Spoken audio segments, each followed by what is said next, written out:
Chief Justice and Justices of the Supreme Court of Pennsylvania. Oyez, oyez, oyez. All manner of persons who stand bound by our cognizance or who otherwise have business before this court may now appear and they shall be heard. God save the Commonwealth and this honorable court. Please be seated.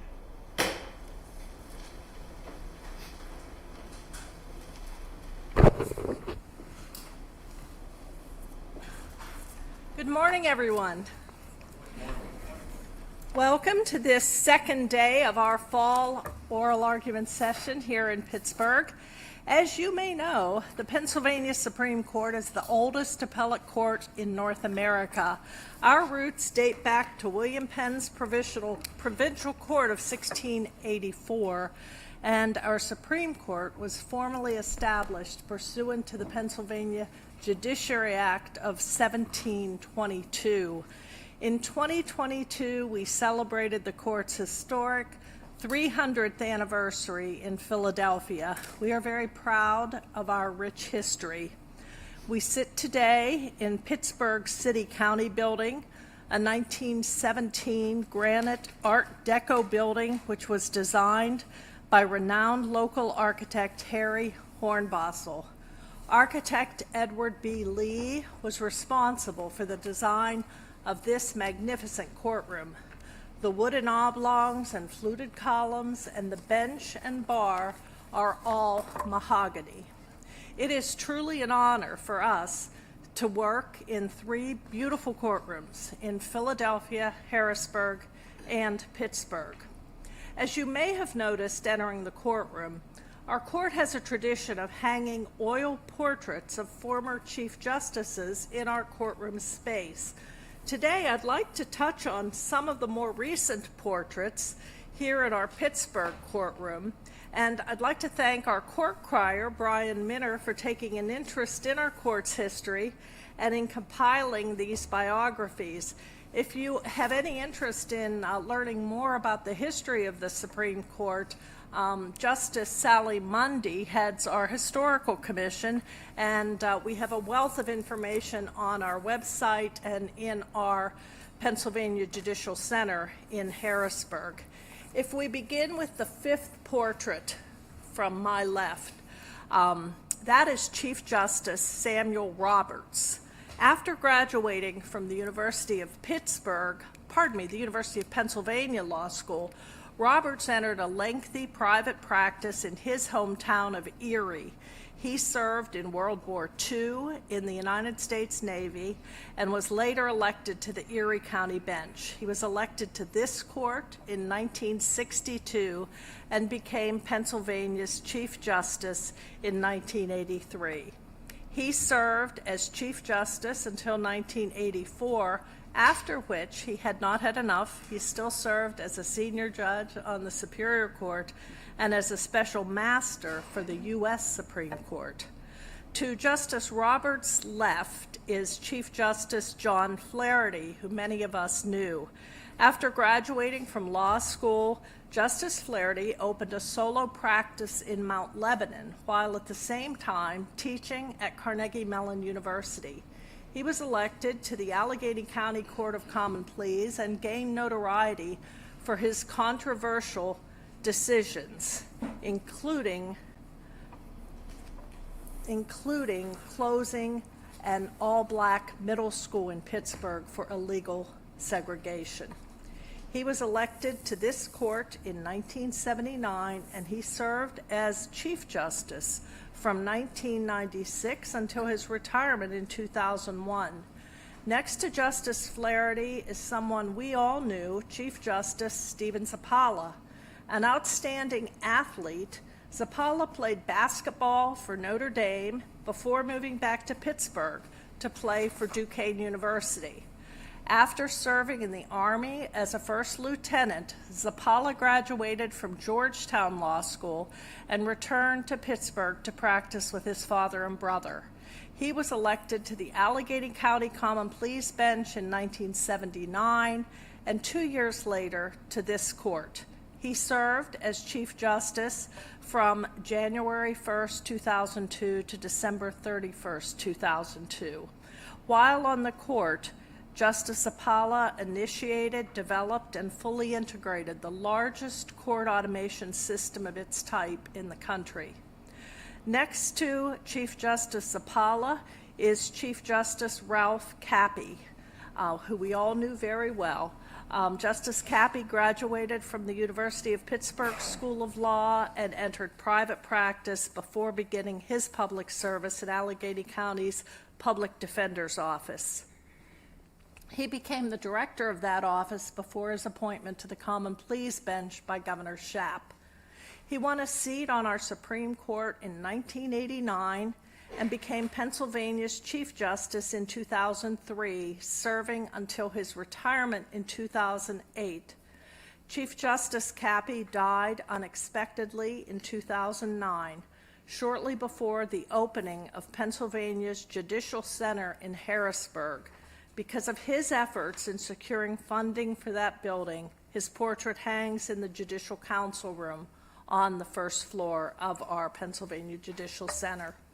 Finally, our late colleague and my predecessor, Chief Justice Max Baer. Justice Baer began his public service with the Attorney General's office before moving to private practice and later to the Allegheny County Common Pleas bench. During that time, he fought tirelessly to reform the juvenile justice system. After receiving national recognition for his efforts, he was elected to the Supreme Court in 2003 and spearheaded several initiatives to help speed up the appeals process for the domestic cases involving children. He became Chief Justice in 2021 and served until his unexpected death in October 2022. Visiting with us today are some students from Duquesne University, Thomas R. Klein School of Law. We have students from the Pennsylvania Constitutional Law class, and they are here with Assistant Professor Lauren Gailey. And we also have a first-year law student here with us who's getting a head start on his judicial education. Could the students please rise so we can welcome you? Excellent. We're glad to have you. Welcome. And you may sit down. This is a message to all the attorneys arguing today. Please try not to dissuade these students from their pursuit of careers in law. I know they're looking forward to hearing from you. Before we hear the first case, I'd like to remind counsel of a few things. Appellant's counsel, please approach the podium when your case is called.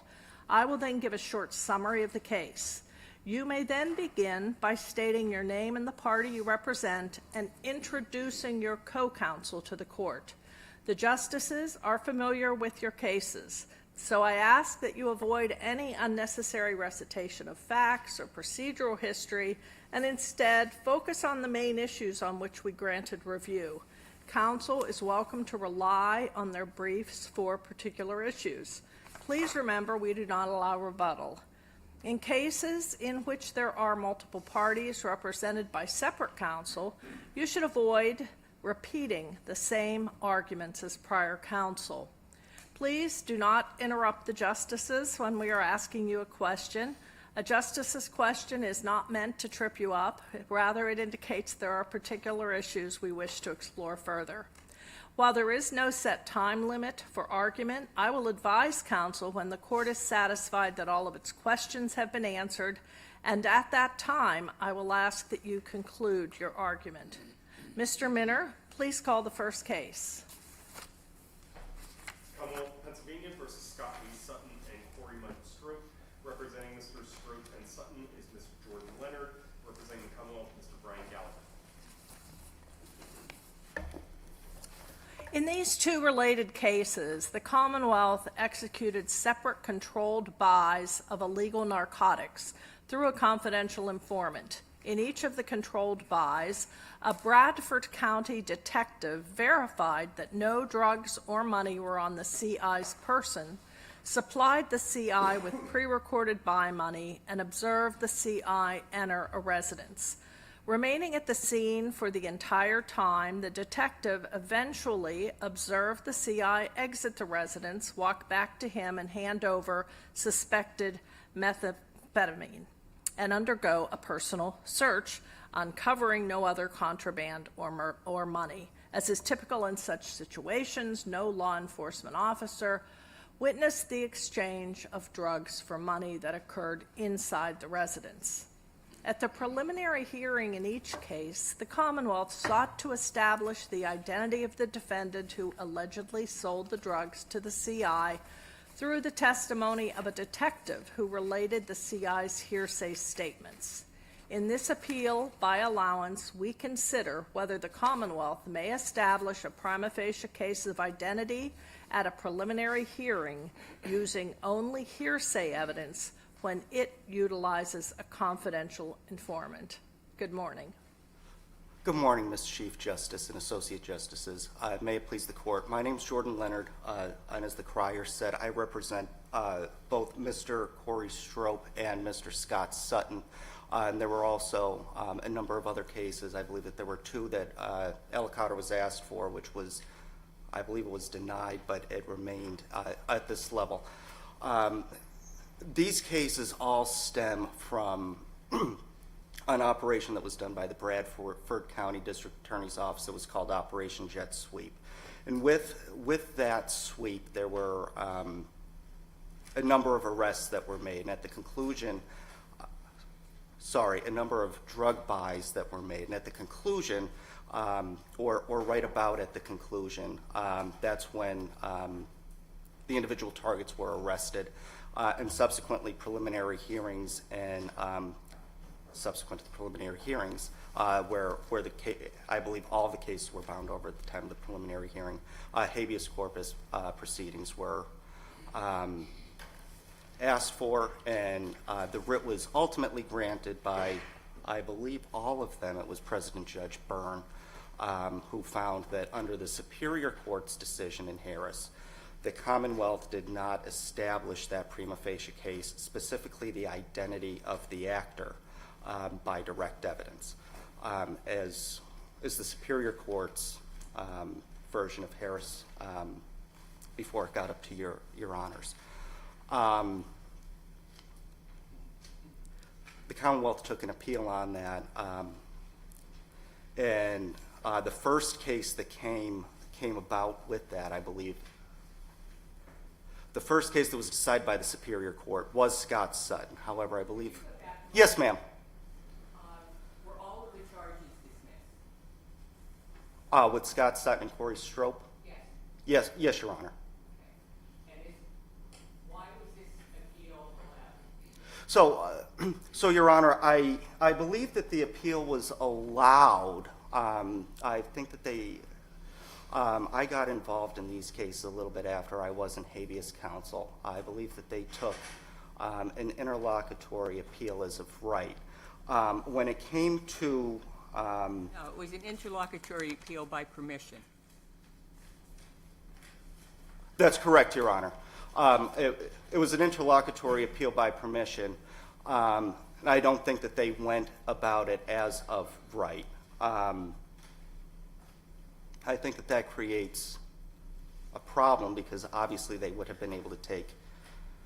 Did you raise that issue in the Superior Court? I did not, Your Honor. Does it make a difference? Is there jurisdiction waivable or lack of jurisdiction? I think it is, Your Honor. Well, in your brief, you say it's not. You point out the subject matter jurisdiction is non-waivable. Which would be correct. Yep. I'm sorry, Your Honor. I got a little bit tripped up. Yes, Your Honor. Your Honors. So, I mean, because that is your preliminary, I shouldn't say preliminary, that's your first claim on this appeal, isn't it? It is, Your Honor. And it's potentially dispositive, right? I believe so, Your Honor. Yes, ma'am. Because they could have rearrested. Correct. They could still rearrest if this court reverses. He can still be arrested. All of them could still be arrested. But that's why it wasn't an interlocutory appeal. That's why an interlocutory appeal would not lie, because they had the option of rearresting him. As of right, not law. Yes, yes, Your Honors. And they still do have the opportunity to rearrest him, It regardless. doesn't have anything to do with now. It has to do with the case that was pending in the Superior Court and now here. Yes, Your Honor.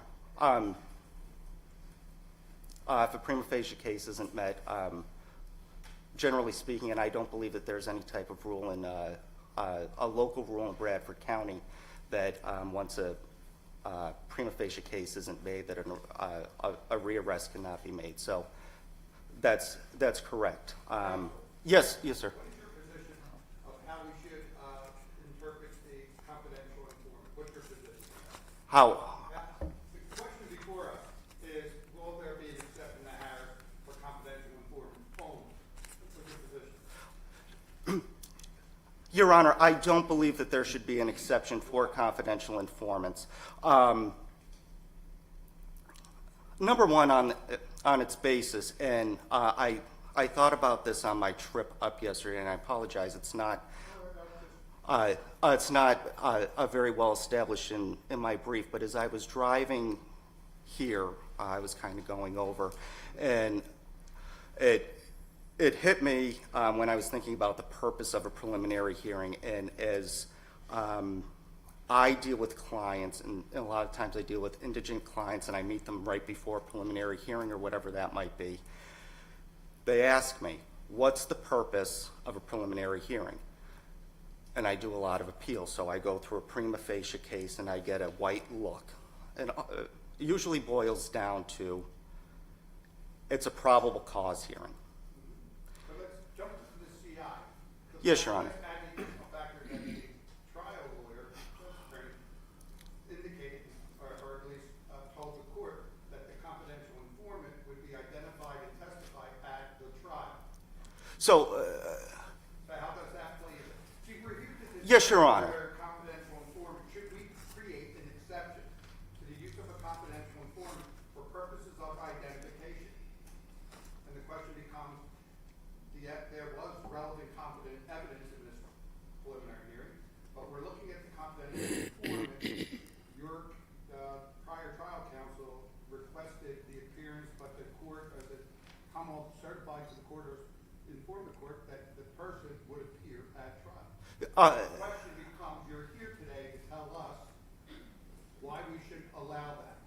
yes, Your Honor. And you're So, specifically why we so, should allow that. so, and I apologize, but when I began to think about probable cause, began to think about what is the probable cause that's usually required to make an arrest warrant, or to arrest without a warrant. And I began to think, and I got in a little bit late last night, took a little bit longer, and I went back in a treatise, and I came upon NRA OA, which this court decided back in, I believe, 1998, and it went into detail about when a confidential informant is used in order to effectuate an arrest, the amount of detail that needs to be provided to a judge to get that warrant, or if it's a warrantless arrest, exactly, or the burden that that officer in the Commonwealth needs to establish.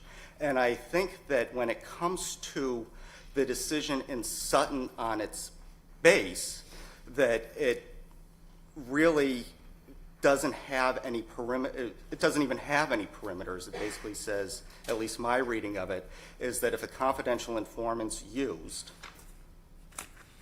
the Commonwealth can make a prima facie case via hearsay from whatever that confidential informant said. And I think that that's, Let me help sorry, you Your out. Honor. Let me help you out. The articulated standard for probable causes has been established for years at a preliminary hearing. Was a crime committed? More likely than not, is the defendant the person that committed the crime. In this particular case, Sutton and Strope, you've got a CI that goes in, comes out, there's no tie to Sutton or Strope to this particular issue other than what the CI allegedly tells the officer, the arresting officer. Is that a fair statement? I think mostly, Your Honor. In the Commonwealth's defense on these particular Let the cases- Commonwealth defend himself. Yes, Your Honor. I'm asking you that question, because the question that Justice Doherty wants to answer, and I think the question everybody else here wants answered, is under Rule 542, limited hearsay is allowable to prove certain elements of the crime. It's not suggested and it's not allowed to prove identity. Identity's got to be proved independently through some type of evidence at a preliminary hearing. Would you agree with that statement? Yes, Your Honor. And in these two cases, yes. See, I'm more There's- concerned with the totality of the circumstances rather than limited to a prima facie hearing at a preliminary hearing, because if we carve out an exception, as Justice Doherty just asked you in the question, for a confidential informant, when do we get to the issue of how can a defense prepare for trial? In other words, we're going to say confidential informants, they don't have to be produced at a preliminary hearing. We're going to carve out an exception for them. When do we have to produce the identity, if at all? And how can the defense then prepare if all of they have is what the CI told the arresting officer with no other evidence? Do you understand where I'm going with this case?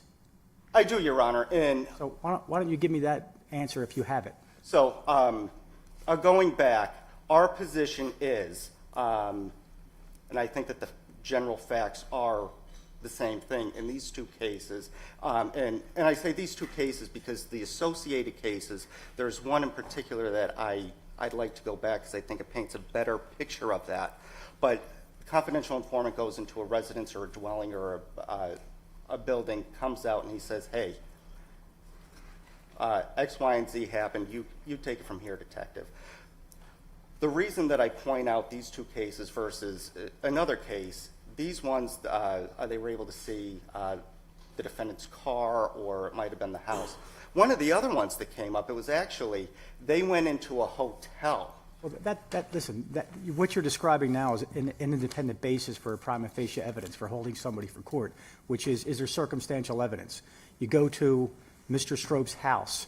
Mr. Strope's the target of the investigation. We've seen hundreds of cases where the narcotics officer is sitting out front undercover.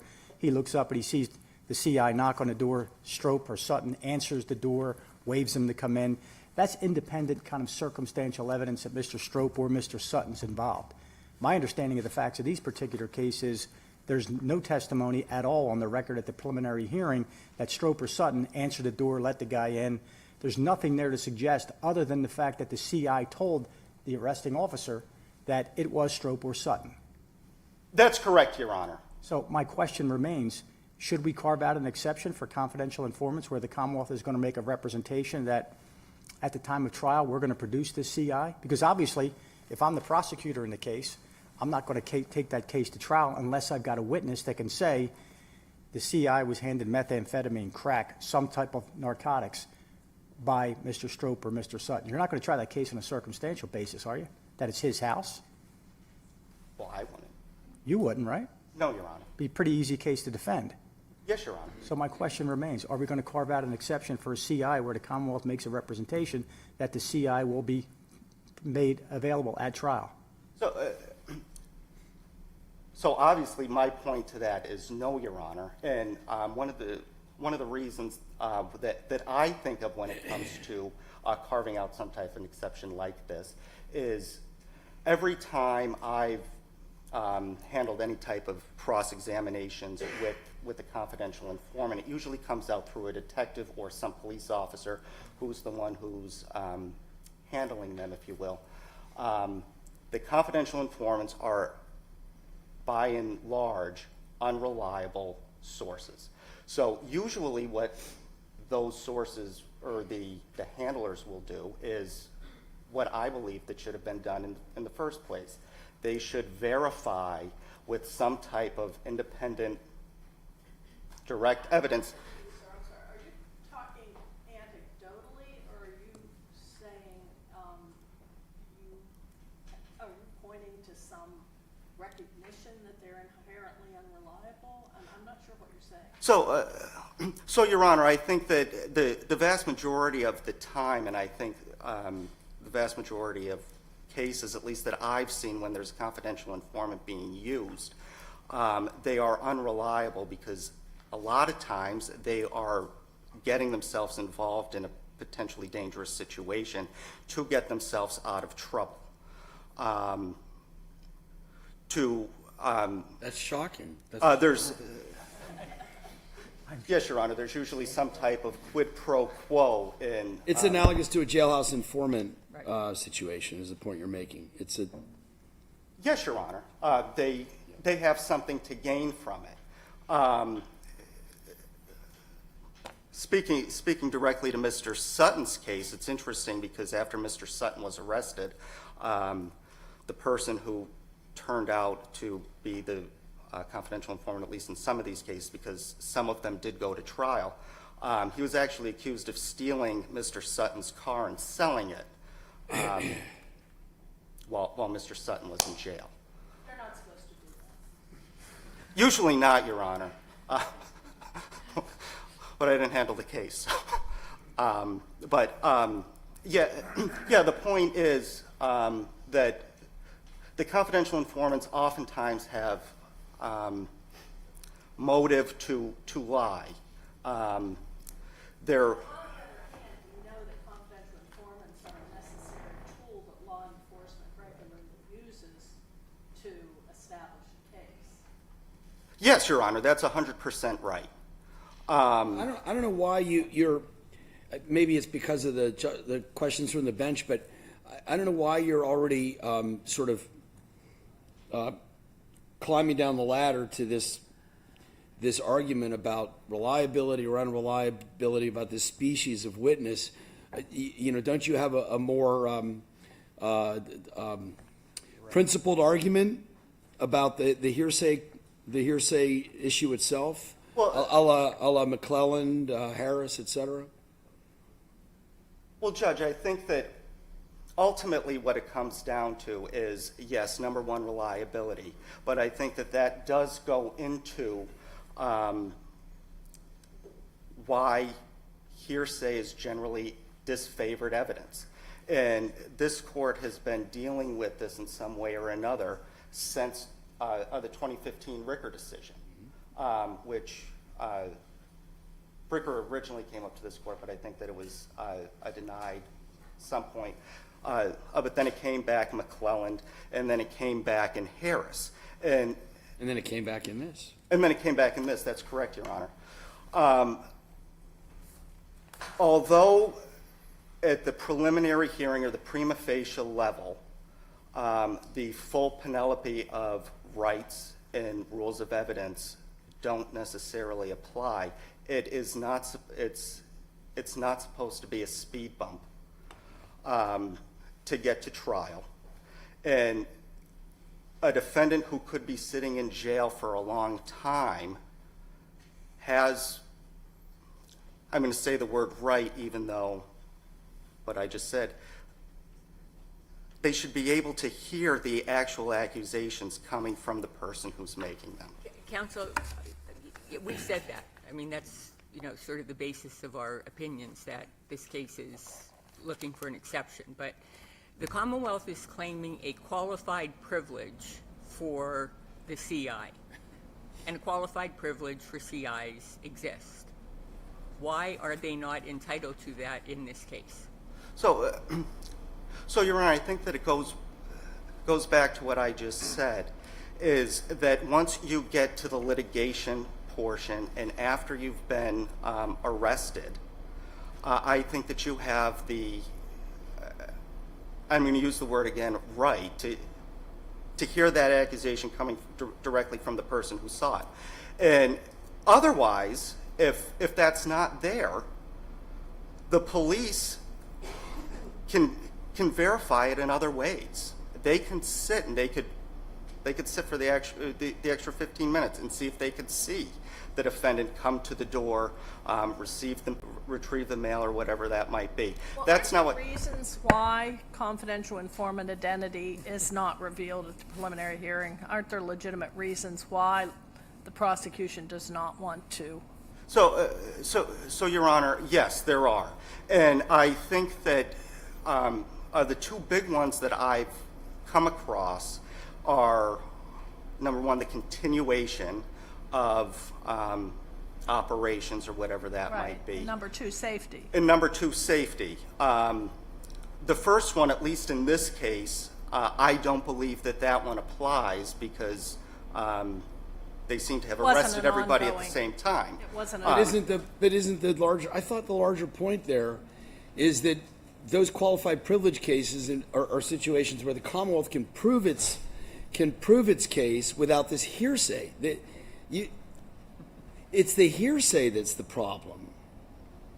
Right? I mean, that's why this case is different than that line of qualified privilege cases. Because there the Commonwealth was proving its case through the undercover officer's testimony and not through the hearsay. Yes, Your Honor, I think that that's correct. so what's your best argument? So, Your Honor, I guess that I was going to go to the second portion of that, which I think is ultimately my best argument, and it's what the Superior Court ended on in its decision in Harris that I don't believe that this court directly touched on. But what I believe that the last paragraph in that opinion said is we understand that there are dangers when it comes to being a witness. However, a criminal defendant also has the right to hear from the person who actually witnessed the crime take place. What if the Commonwealth says as here, we'll produce the CI in person at trial? We are representing to you what he'll say earlier here. I think that what it comes down to with that, Your Honor, is I've been a prosecutor. I've never really been a drug prosecutor, but I did a lot of domestic violence cases. And time and time again, I have a victim who is going to come forward, and sometimes they do at the preliminary hearing, and then they vanish. Right, but then don't you have a remedy if that happens in this kind of a case? Is there a remedy? You've already gotten through the preliminary hearing, so is that your position that? Well, I mean, after the preliminary hearing or the habeas, if that's what happens, sometimes these cases could take a very long time. That person would be sitting in, Gotcha. possibly sitting in jail, or obviously under some type of bail condition up until that point, when an overburdened court system decides to call that person's case to actual trial. Maybe you could help me. Yes, Your Honor. Share with us what you want us to write. If you were us, how are we writing your rule or your position? The confidential informant, what? So, Your Honor, obviously I would like the case to be reversed. And I'm asking you, assuming we were in a reverse posture. You're now the Chief Justice. You're leading the opinion. How are you going to finish the sentence? A confidential informant use at a preliminary hearing, finish it. Your Honor, I think that the way that I would go forward with that, and that's, it might not very well be the typical defense attorney Right. answer is, I just want it out. I just want all confidential informant testimony out if it's not coming in front of the justice or the fact finder. No hearsay evidence, no hearsay. I would want no hearsay evidence, and in some very rare circumstances, I would at least like there to be some type of rule or parameter when it can be used, because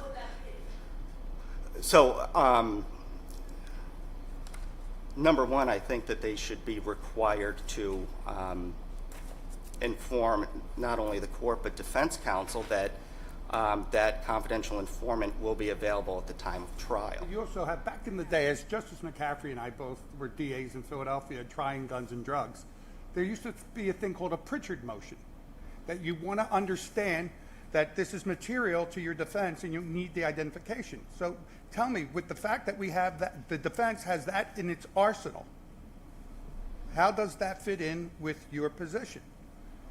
With the Pritchard motion? Your Your Honor? position is reveal, the confidential informant has to be identified, which is not going to happen. So, I think that in the vast majority of cases, I don't think that you need to reveal the confidential informant.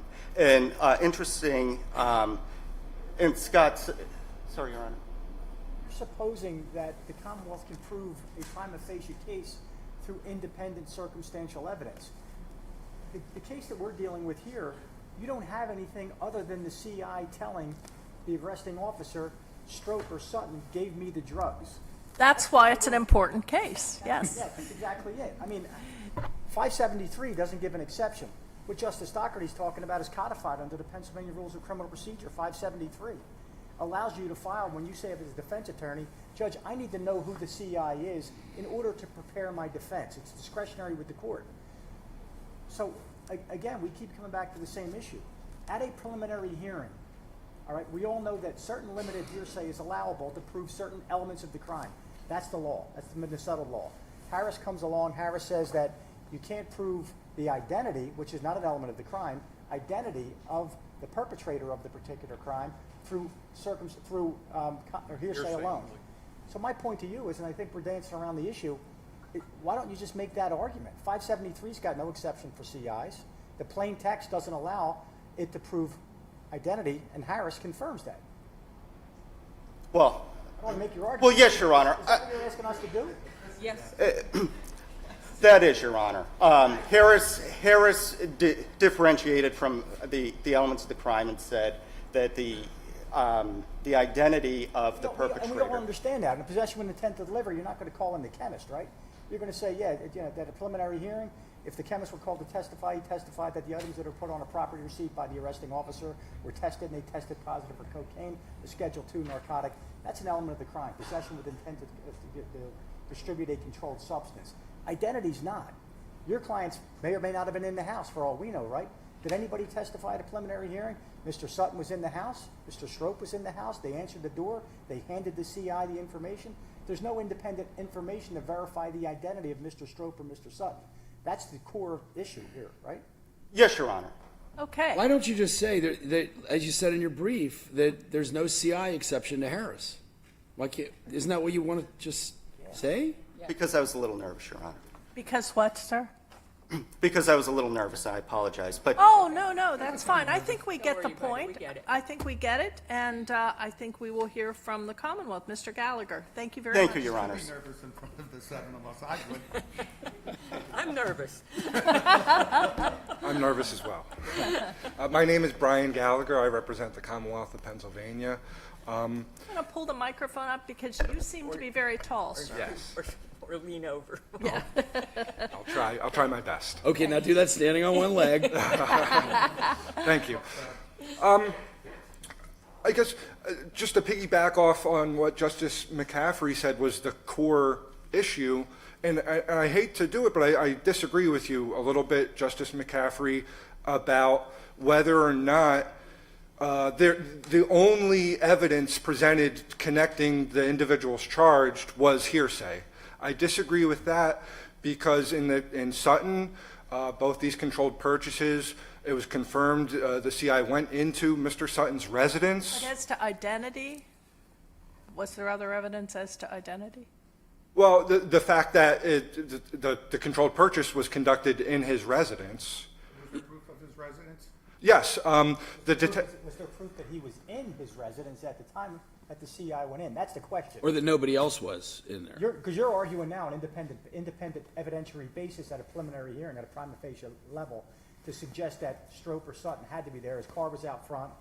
That was his house they went into. He lived there by himself. That's all independent kind of circumstantial evidence. Correct. There's no direct evidence that Sutton or Strope was the guy that gave the methamphetamine to the CI, right? that's correct. That's what we're trying to get at. Yeah, so I believe that there was circumstantial evidence connecting both Sutton and Strope that they were the correct individuals charged. In Sutton's case, it was his residence. It was confirmed that that was the residence listed on his driver's license. That was the residence, his approved residence, because he was currently on probation, or he was on probation at the time of the incident. All right, so let me throw a twist at you. Okay. I'm sorry if I'm monopolizing the question. Say we have a crack house, because we have one or two of those in the city of Philadelphia, or Probably more than that. That's drug places that have euphemistically been called a crack house. We don't know who owns the house. It's an abandoned property. Yet narcotics officers are pretty sharp. They understand where the drugs are coming from and where they're going. So they set up a surveillance and they set a CI up in front of an abandoned property that we don't know who's in it. All right? We send a CI into the house. The CI goes in there and says, I met with Brian Gallagher. He gave me some crack. Here's the crack. All right? Officers are sitting out front. They go back. They do their 549 or 302 with the feds. And they say Brian Gallagher sold the CI our crack. And based upon that, have a preliminary hearing. Brian Gallagher's arrested. Nobody sees you in the house. Nobody knows that you're in the house other than the CI. Is that enough at a preliminary hearing? Because now Brian Gallagher is going to be arrested. If we allow an exception to the CI, Brian Gallagher can be sitting in prison for 9 months to a year solely based upon what the CI testified to. Based on Harris, and I assume when you say the CI didn't testify at the preliminary hearing, that's part of your hypothetical. Based on Harris, I submit that that would not be enough. Thank you. Can I go back before you get into further into the CI, because I'm sure we all have questions on that. You, in the docketing statements in these cases, you checked the box indicating that you were appealing from a final order. But an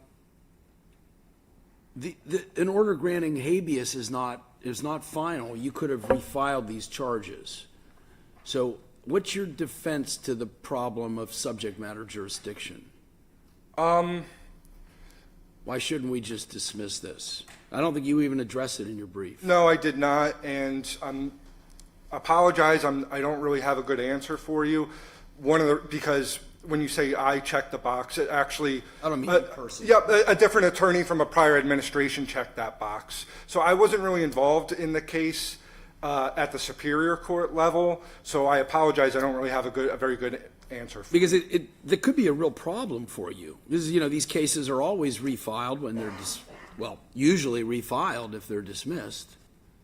Well, I don't think it would be a problem. As far as prosecuting the case to a conviction, we would refile it. Yeah, if that were the I'm case. just saying because it's interlocutory, we said in McClelland. And what you just said is the reason that it shouldn't be here, because you could have refiled. It's not a final order. It is not a final order, and we could refile. Well, so the Superior Court had no jurisdiction. Correct? Which means I apologize. I'm not your prepared decision to. would have to be vacated. Well, maybe you can educate me for a second, Sure. though. If you would have refiled, what would have happened? If I would have refiled it, I would have, me personally, if I were prosecuting the case of the preliminary. When I say you, I mean the Commonwealth. Let's say that the appeal didn't happen, the Commonwealth refiled the charges. Would there be another preliminary hearing? There would be another And you preliminary you would submit the same evidence?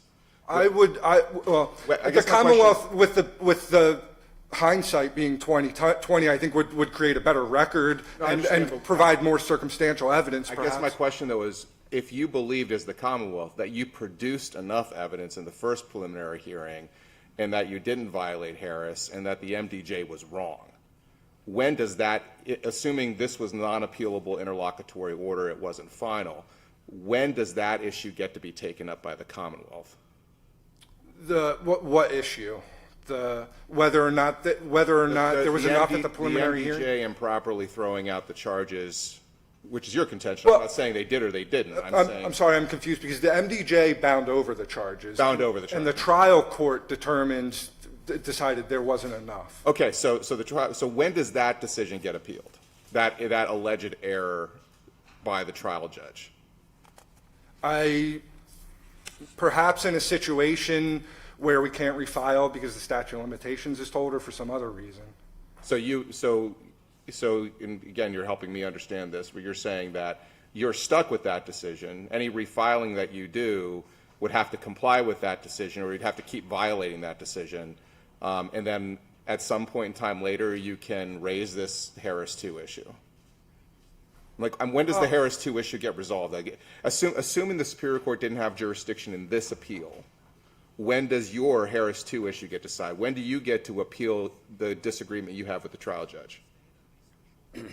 When do I get to, I'm not sure. Presumably, once the trial judge says, perhaps on your request, that it's dismissed with prejudice. Yes, that's The answer? as you were beginning to say that came to mind. And the reason that it's an issue here is because all of the charges were dismissed. If we got a case where only some of the charges were dismissed, then it would be an appealable order, because you couldn't retry it, because of double jeopardy. But Well, that's not what happened here. I don't think I could, I think double jeopardy would attach, would it not? And I wouldn't be able to appeal that. If I went to trial and a jury was sworn in? You could appeal it because you couldn't retry it. That's why that decision would be appealable, because you couldn't try it. Well, if not all the charges were just, sorry. That's what our case law is. Okay. Our case law distinguishes between dismissing all of the charges and dismissing some of the charges. Here, all of the charges were dismissed. Okay, It's not final because you could refile. could refile. Or, Up as until the Justice point where, Lester Robson said, you could have asked the trial court to dismiss with prejudice. But none of that happened. no, that did not happen. One other pre-merits matter, counsel. Commonwealth failed to file the Rule 1925B statement in Sutton. We bounce cases all the time, and the Superior Court does as well, and there's plenty of authority on this. Why isn't the case not subject to being vacated on that basis? I'm not sure. The Superior Court wanted to hear the case. Well, I mean, Superior Court also created an exception to Harris here. So Superior Court can do all kinds of things, but then sometimes we reverse them. I'm asking why we should overlook the failure to file when we don't do that in other cases. Well, if the purpose of the rule is to apprise the trial court judge of all the issues, I don't think there is really any dispute over what is that issue. Yep.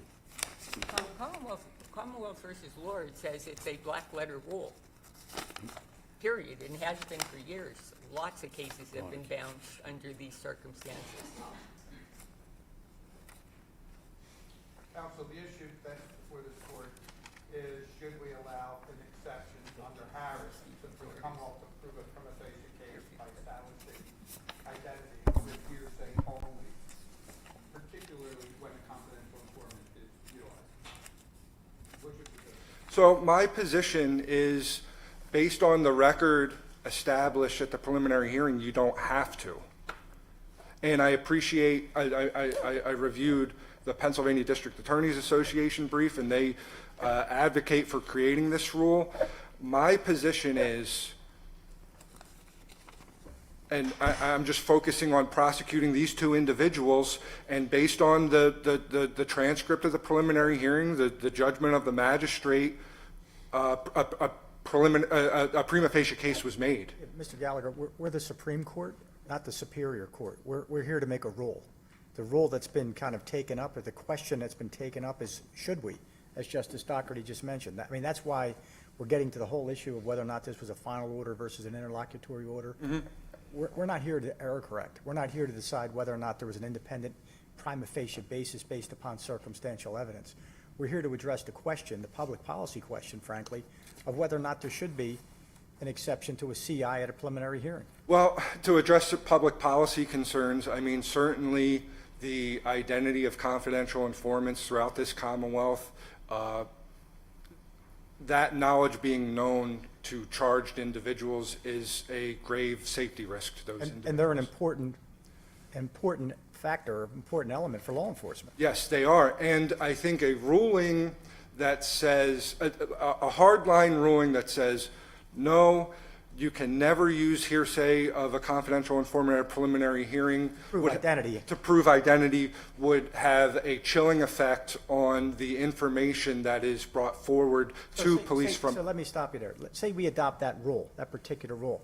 At what point does the defendant's Sixth Amendment rights kick in that we have to produce the identity of the confidential informant? Because, I mean, flip yourself over a little bit. You're a defense attorney now.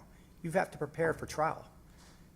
If you've got no other evidence other than the confidential informant, at what point does the defendant's Sixth Amendment right to confront the witnesses against him kick in, and do we have to produce the confidential informant? Because otherwise, as I just mentioned, Brian Gallagher is sitting in jail for 9 months, a year, 18 months, and all of a sudden the CI disappears. Or the CI, you know what, the Commonwealth says, this guy's too valuable, This is a very dangerous criminal. We're not going to produce the CI. So this guy's lost 2 years of his life because the CI said he bought crack from you, and there's no other evidence to suggest otherwise. Well, I think certainly not at the extremely early stage of a proceeding, such as before a preliminary hearing takes It's too place. early. It's too, excuse me? What's extremely early? I mean, after a preliminary hearing, he's held for court, bail stays the same, or there's no bail. The guy's now sitting in jail. At what point do we then say CI's got to be turned over? Well, We only have 2 stages that we're talking about here, preliminary hearing and trial, right? yes, but a preliminary hearing, I believe, is required to happen within a week or two of the individual being arrested. And then after that, formal arraignment is promptly scheduled, and then the discovery process starts. You hit the nail on the head for me. Tell me, if we were to follow your rule, and we make an exception for a confidential informant, then at what point is it incumbent upon the Commonwealth to provide information so that the defense can adequately prepare a defense? That meaning, is your discovery going to exclude the identity of the confidential informant?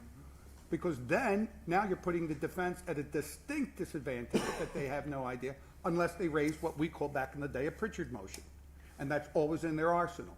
Yes. But your position is, My position is upon motion of the defendant for that specific information after a hearing with the trial court. But that's after, presumably, their liberty has been denied and they're incarcerated, or jailed. And so the only argument I heard you advance here in response to my colleague's question was threat of retaliation, as I understand it. So how is that any different from the preliminary hearing where the detective comes in and gives testimony about hearsay, gives hearsay testimony about a robbery victim or an eyewitness to a murder? There's no principal difference at all. So your argument is just a slippery slope. It's just a conduit to hearsay. I don't see how it comports in any way with McClellan or Harris. So this request for an exception for CIs, it seems to me, has no there when we excavate it.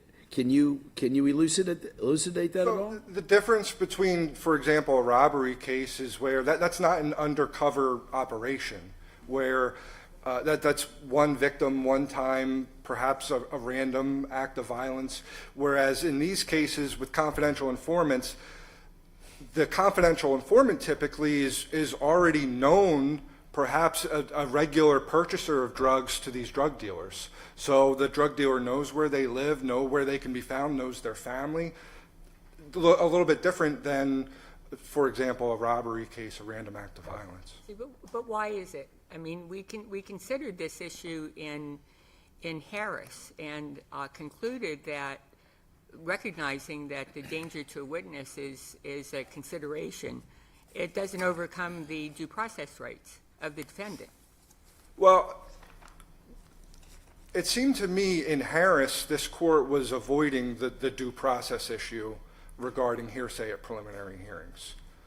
And Harris focused, I thought, pretty deliberately on the plain reading, the plain language of Rule 542, which is why I focused in my brief on, was there some circumstantial evidence, non-hearsay circumstantial evidence? Is there an established privilege in other circumstances for CIs? What do you mean in other circumstances? Other than the preliminary hearing, which is where we are, which is why you're here asking us to create an exception to it. Well, potentially. Isn't it twofold danger and interference with an ongoing investigation?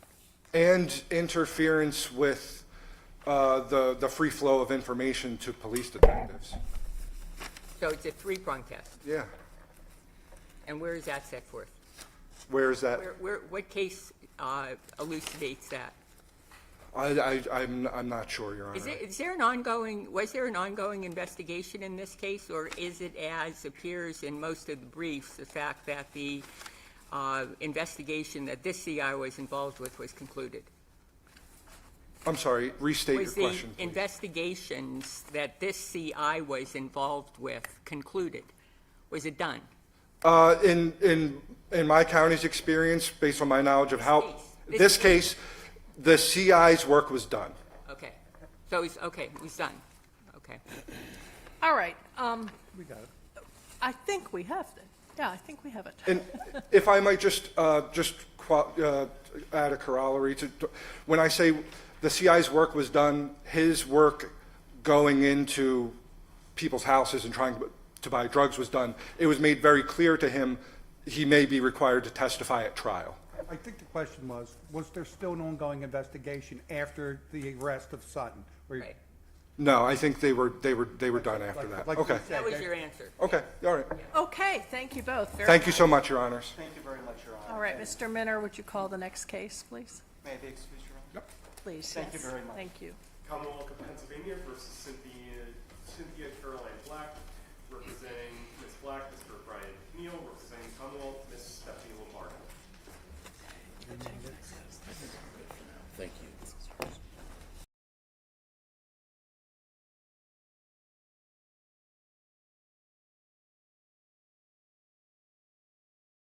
We have a return appearance from York County. I'm back, Your Honor. Welcome back. Do it again, Justice White. And then there's another York case coming later. Oh, yeah. Okay, save it then. That's right. I'm only doing 2 this time. She's got the 3, so. All righty. In this case, You want me to do it again just for No. the Do benefit what of you did today's again. audience? Absolutely. We all know York is Yeah. closer to Harrisburg than Pittsburgh, too, so just, That's my understanding. Yeah. people are so excited today. Very.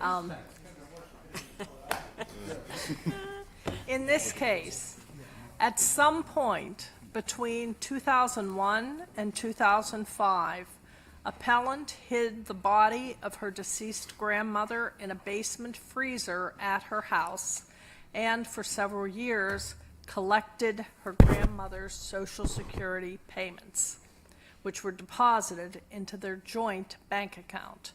In 2010, the Social Security Administration sent letters to appellant's grandmother, and after not receiving a response, it stopped issuing checks.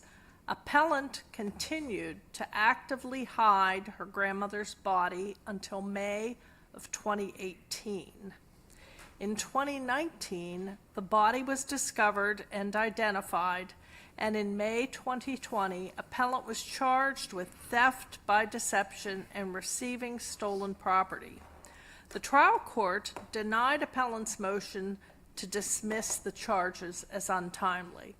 Appellant appealed, and the Superior Court affirmed, concluding that the Commonwealth's charges fell within the statute of limitations period for both offenses.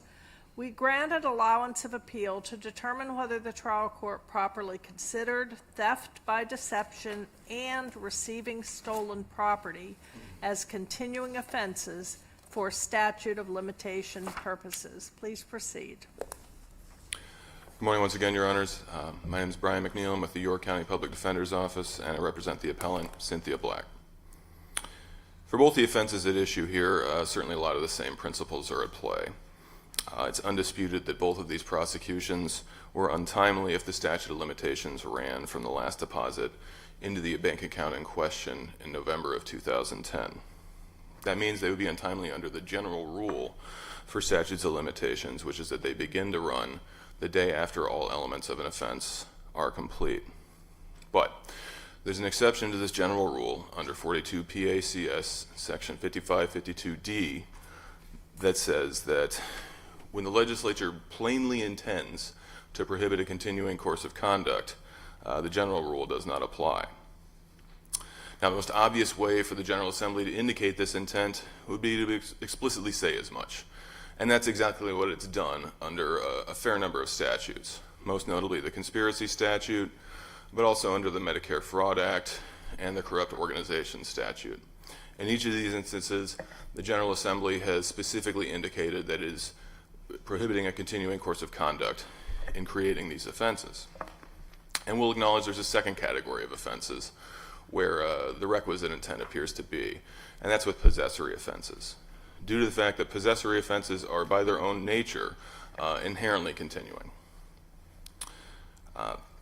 Neither offense at issue, however, fits into either of these categories, and the requisite intent to deviate from the general rule for statutes of limitations is therefore absent. Well, if you don't give me, I'm sorry.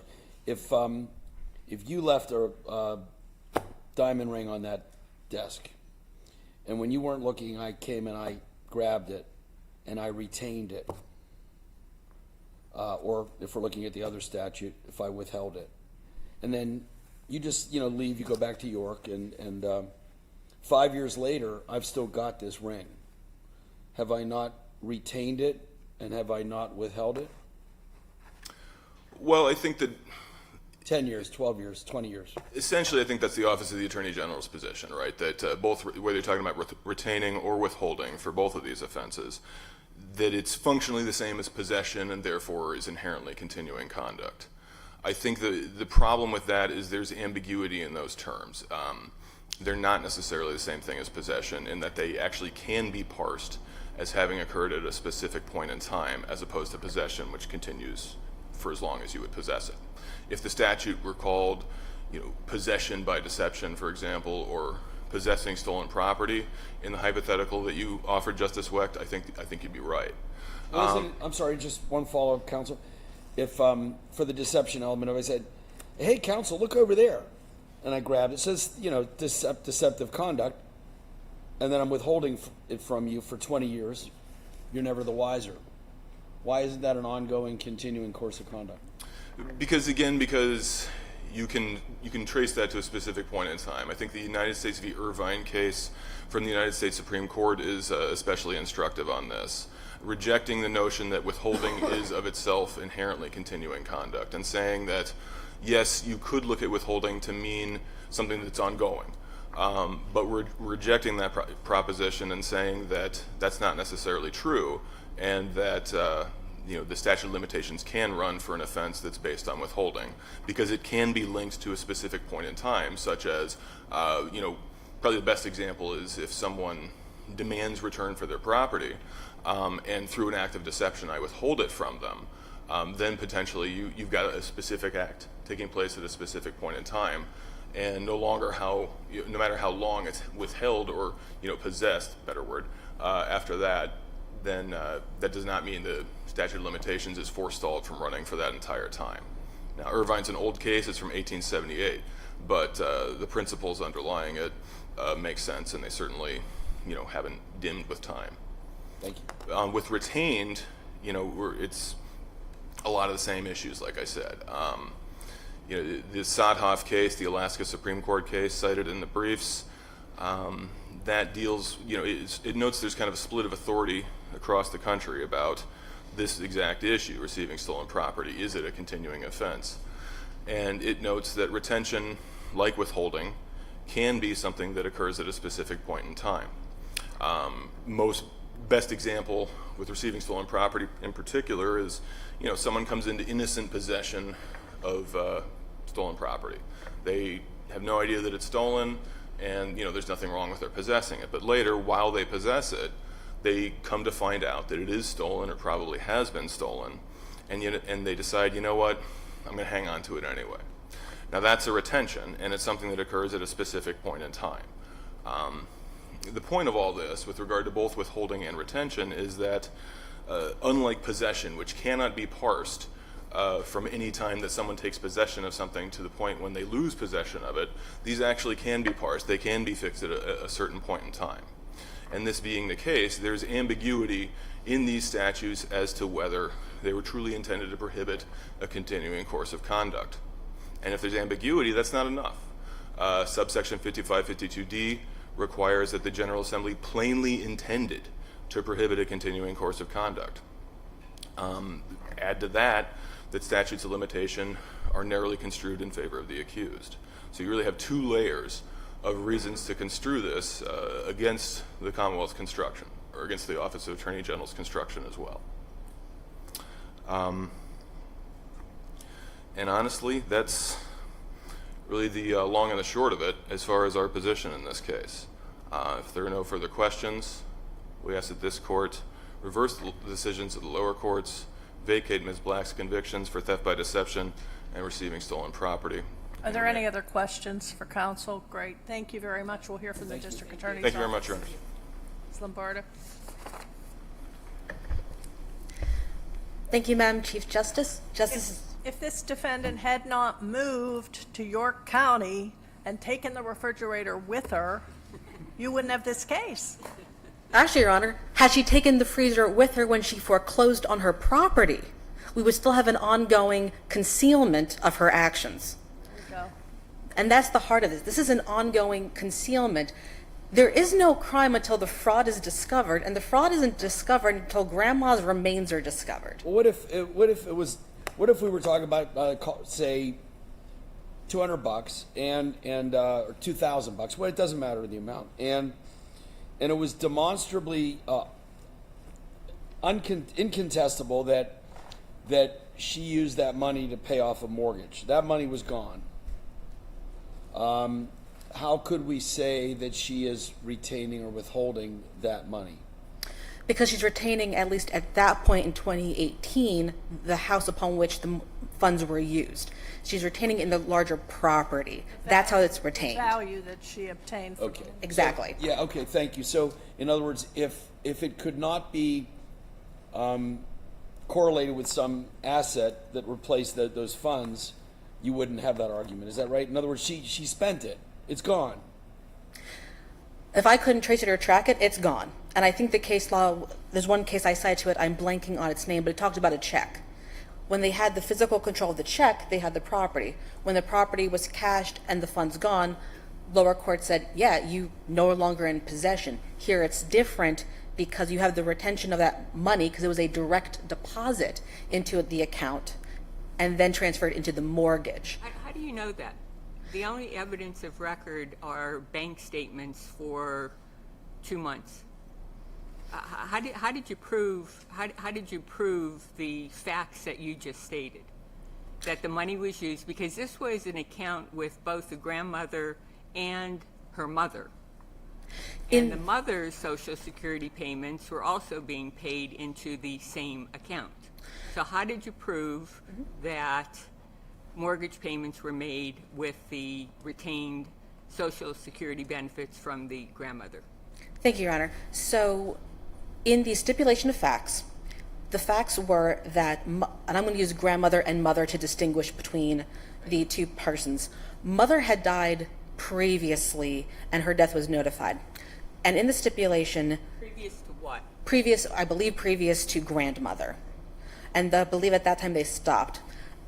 There's a stipulation that the paramour of defendant was on the mortgage, but allowed the defendant mortgage access for payment, whatnot.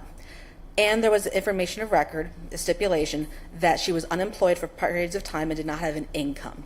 From that, the trial court, in the light most favorable to the Commonwealth, inferred that the proceeds coming in were used to pay the mortgage. Well, That was the only money going into the account. Yes. But yeah, it's a thin reed though, because then every one of these cases becomes an accounting exercise. It's sort of you see the problem. It's like it's an actuarial engagement every time you're looking dollars in, dollars out.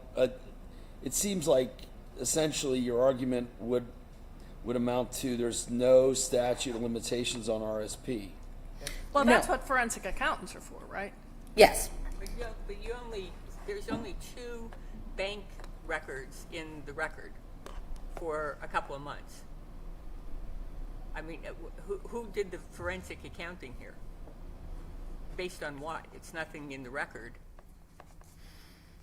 I will defer to what the stipulated record was at the time of the stipulated bench trial. What is in there is all that's in there.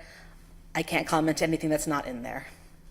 But there was a stipulation and it was entered on the record. It was. It was marked as an exhibit, as well as corresponding exhibits to the stipulations to which the parties agreed. So when would the statute of limitations, in your view, begins to run when what?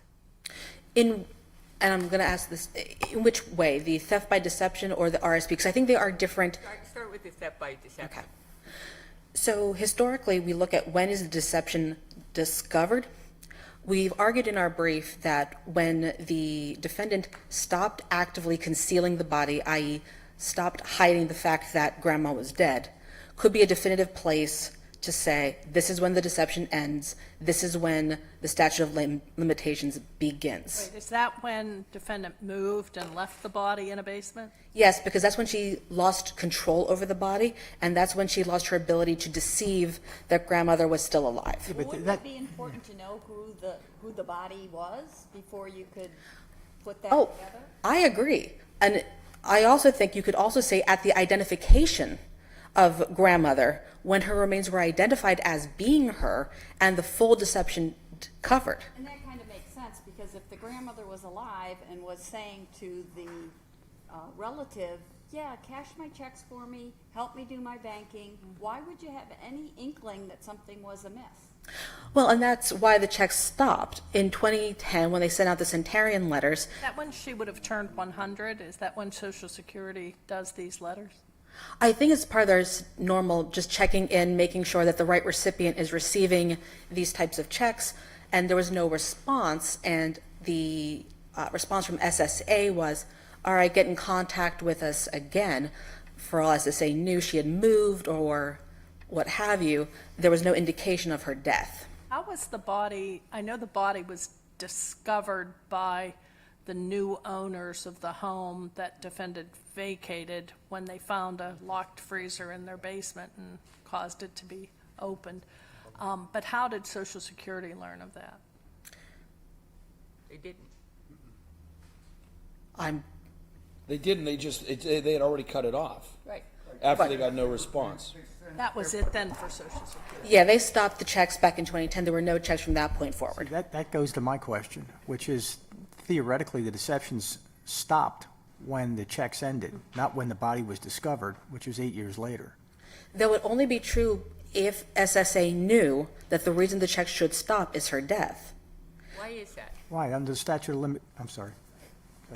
Justice Donohue's about to ask much better than I would. Why is that? At that point in time, her deception ended. No, at that point in time, her deception was still ongoing. Well, see, but was it still ongoing? I mean, isn't there a different crime that could have been charged, which is failing to disclose, failing to correct a misrepresentation, for which she was not charged with? I'm unfamiliar with that particular statute, but Failing to correct a false impression. It's section 3822A3, and it wasn't charged in this case. no. So I'll focus on what was charged is when we look at what historically the case law has been with theft with deception. The deception has to be more than a suspicion, and it has to be an active, I am being deceived. At this point, SSA had no reason to believe that they were being deceived. To go back to Justice Weck's earlier hypothetical to opposing counsel about, hey, look, steal the ring, if he doesn't know that his ring has been taken by the deceptive act of Justice Weck, who would never be deceptive. But add to that hypothetical then I fence it. You know, I spend the money. Money's long gone.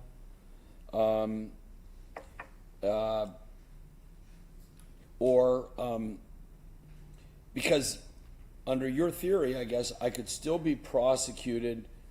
The only scenario in which I couldn't is if I guess if I went over to the Social Security office and gave them the money back. I mean, there's no point at which the limitations period is gonna kick in here. No, it kicks in when the deception is made aware. I'll give you an example. I'll use this case. So they discovered the identity of grandmother as the remains, and then we do nothing. We sit on it, we wait. 5.5 years go by, we file, you kick it because Commonwealth, you did nothing for 5.5 years. I would be in agreement because the deception was known, it was made aware, it was not mere suspicion, It was an actual knowledge of deception. But you're almost asking us to extend the discovery rule. I mean, if Justice Doherty and I were in a DA's office 30 years ago, and I had my favorite pen in the DA's office, and all of a sudden one day it disappeared. If I'm talking to Justice Doherty 6 months ago, and he says, remember your favorite pen? I took that off your desk 35 years ago. And I said, gee, Kev, where's it now? Well, it ran out of ink 10 years ago, and I got rid of it. Can we prosecute him for stealing my pen?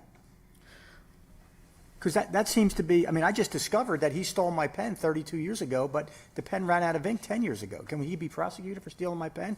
Because that seems to be what you're suggesting there, which is application of a discovery rule. I just discovered that my pen was in fact stolen by Justice Doherty 32 years ago, but the pen ran out of ink 10 years ago and he got rid of it. So he no longer retains it or retains the benefit of it. Where does the statute run and where does it end is what I'm really trying to find out. And more importantly, I mean, can you address one other point? Sure. Maybe a rule of lenity. I mean, if we're interpreting these statutes, is that what the General Assembly really intended? That it should be kind of this ongoing theft, and we can, therefore, there would seem to be no statute of limitations. Your Honor, if you want more grandmas in freezers, this is how you get more grandmas in I freezers. don't want grandmas and freezers. If I was the York County District Attorney's Office, I might have prosecuted her for some other crime, not really the theft of what happened 20, 30 years ago. We did. We also prosecuted for abuse of a corpse. There was no indication of cause or manner of death. So there was no other crime other than what she was charged with. So there was no overcharging here. We did what we could with a body that had been in a freezer and had been in a decomposition for years. Commonwealth, with regard to Justice McCaffrey's question, in your brief, you refer to a quote-unquote continuing cover-up doctrine. Mm-hmm.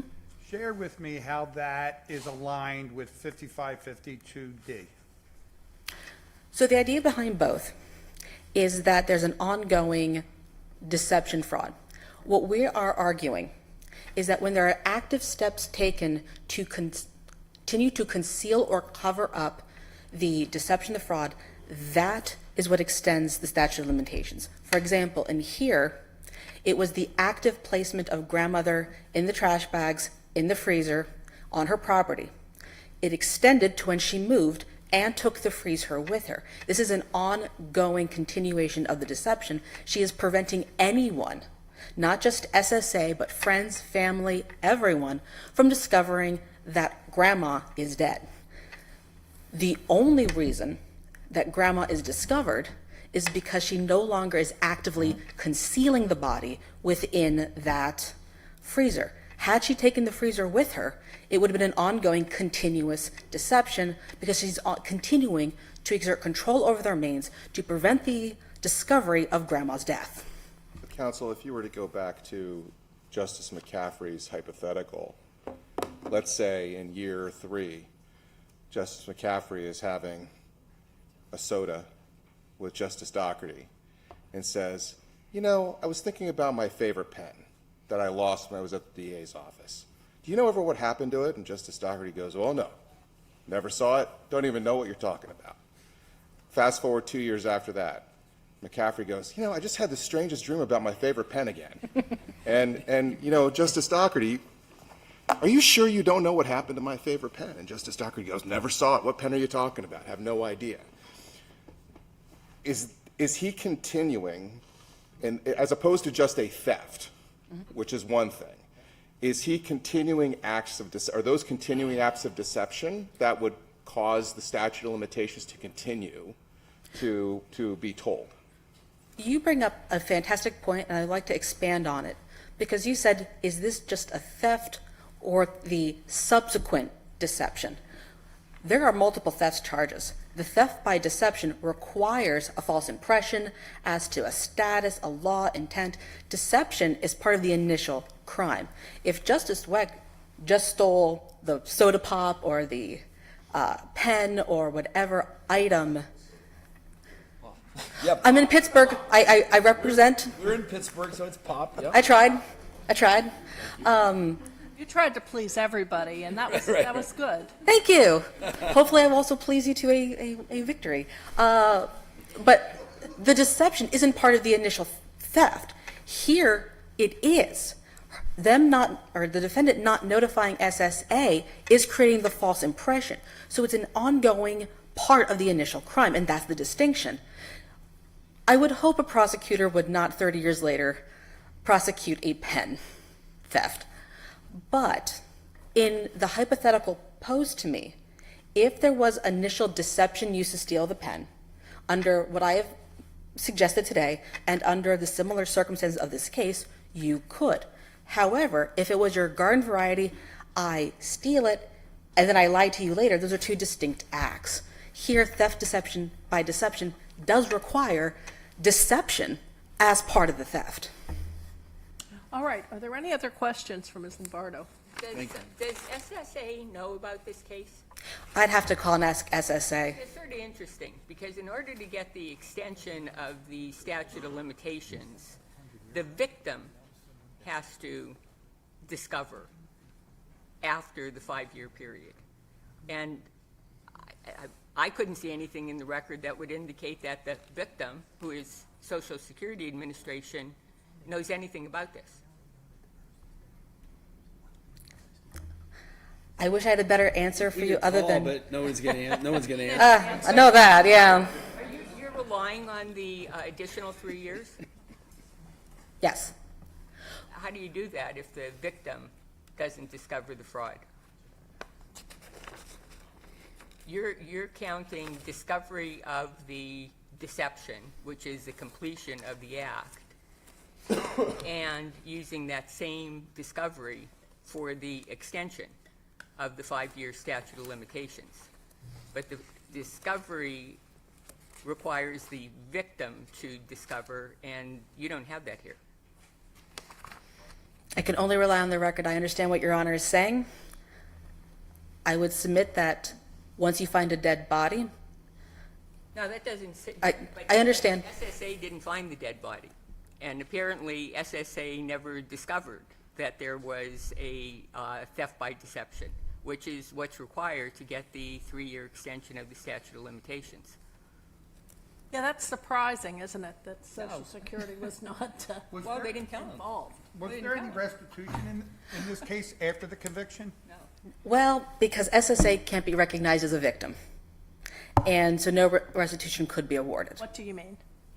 So the way the statute reads, as I understand it, is SSA, because of its governmental agency status, could not be the recipient of the restitution in this matter. That was litigated, I think, in post-sentence motions. Please don't hold me to that. But ultimately, SSA could not be reimbursed for the... Well, that would be your argument to Justice Yeah, Donahue, I that think SSA is not a victim because it's a government agency. The So there victim is no is the victim. Commonwealth. So there is no victim, so you cannot have an extension of the statute of limitations. That's the only way the statute is extended. Then you're going to It's an see, equitable if that... extension of the statute of limitations That for can't a be the- victim. But if you do that, then you incentivize every person to deceive the government with no consequence and no penalty. You encourage active misconduct. I'm not doing anything. I'm reading the statute. It says if the victim discovers the fraud. I mean, that's what the statute says. Our job's not to write the law, our job's to interpret it. The General Assembly's, And if we interpret the law to mean that, then that is a free pass to hide bodies in freezers, to not report crime, to hide any misconduct, and with no consequence. That's not this interpretation. That's an absurd result for that. What happens here at all? All it means that there's no extension of the 5-year statute of limitations. You're arguing that the statute of limitations began to run in what, 2019?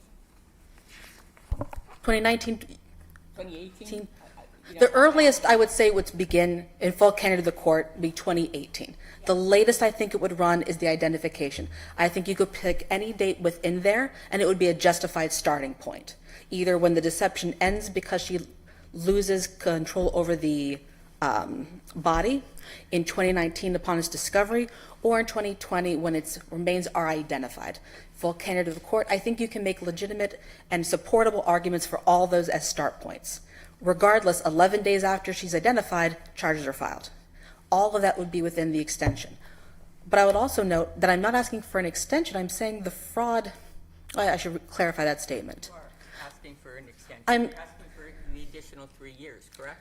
I'm asking for the base principle that when you have a theft by deception with an ongoing deception, the statute of limitations start when the deception is uncovered, as is part of the elements that have to be proven. Does the statute say victim or aggrieved party? Maybe that's the same thing. It's the victim. But If the victim discovers the fraud after, I don't have the statute in front of me, but I will defer, obviously, I think Justice Donahue does. which statute are you looking at? 'Cause I'm looking C. at the I'm looking at 555-2C. 552, 552. Aggrieved party. Aggrieved party. Aggrieved party. Well, and it's aggrieved party or by a person who has a legal duty to represent an aggrieved party and who is himself not a party to the offense. Okay, well, we have a lot to look at here, and I thank you both, very well argued. We'll move on. Thank you very much. Thank you. See you in a few. Safe trip home, New York. Next case, please. State College Area School District versus Department of Human Services, representing the school districts, Mr. Timothy Gilsbach, representing the Department of That's true too, yeah. Thanks a lot. Oh, yeah, where are they? I never looked at them. Yeah, that's it. Thank you. Any bodies in freezers in this case? No, Your Honor. In this discretionary appeal, we must determine whether an after-school program operated by the State College Area School District constitutes a children's institution as defined in Section 901 of the Human Services Code, and thus is subject to supervision by the Department of Human Services. Please proceed. Good morning, Your Honors. May it please the Court. My name is Timothy Edward Gilsbach, and I have the privilege of representing the State College Area School District. Present with me is my co-counsel, as well as the solicitor for the school district, Scott Etter. This case involves overreach in a regulatory manner by the Department of Human Services in an effort to try and regulate an after-school educational program that included homework assistance, STEM programs, teaching students Chinese, teaching students in art, as well as instruction in martial arts. That was created, the record is clear, in response to requests from families within the district for additional educational programming. Why is it overreach when 498 other school districts comply with DHS authority for these after-school programs? I mean, are you seriously representing to this court that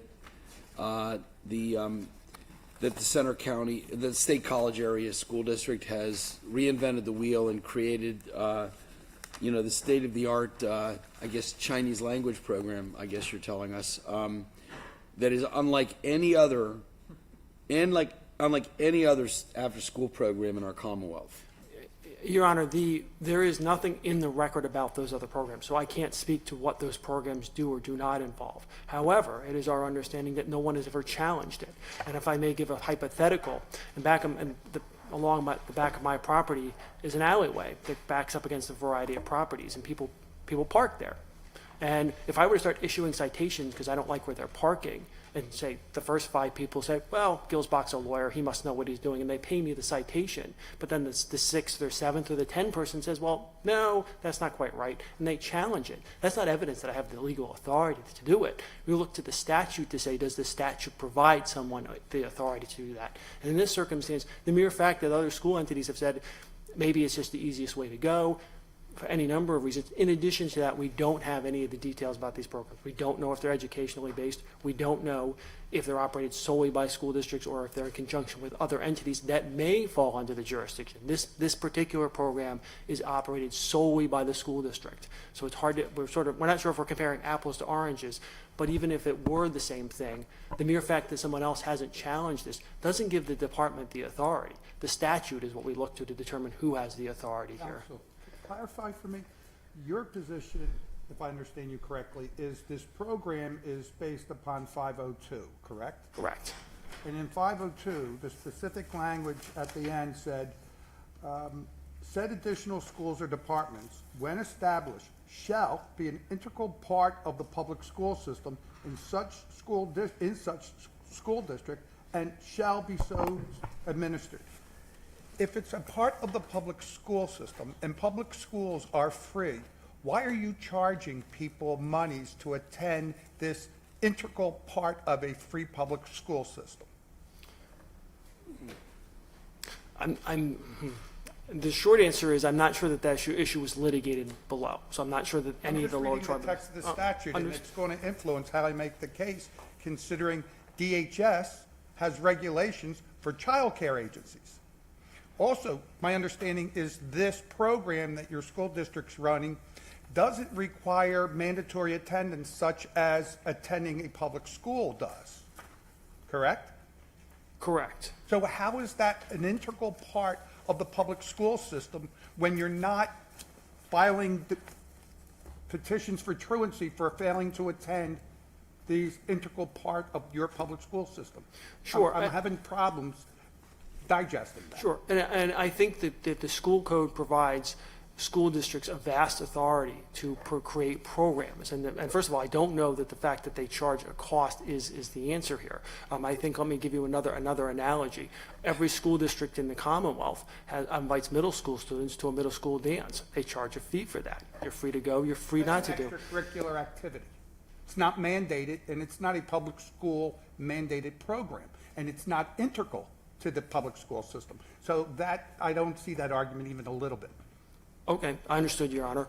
So one other question along those lines. Sure. There's no mandatory educational component to this program, correct? In the sense of students.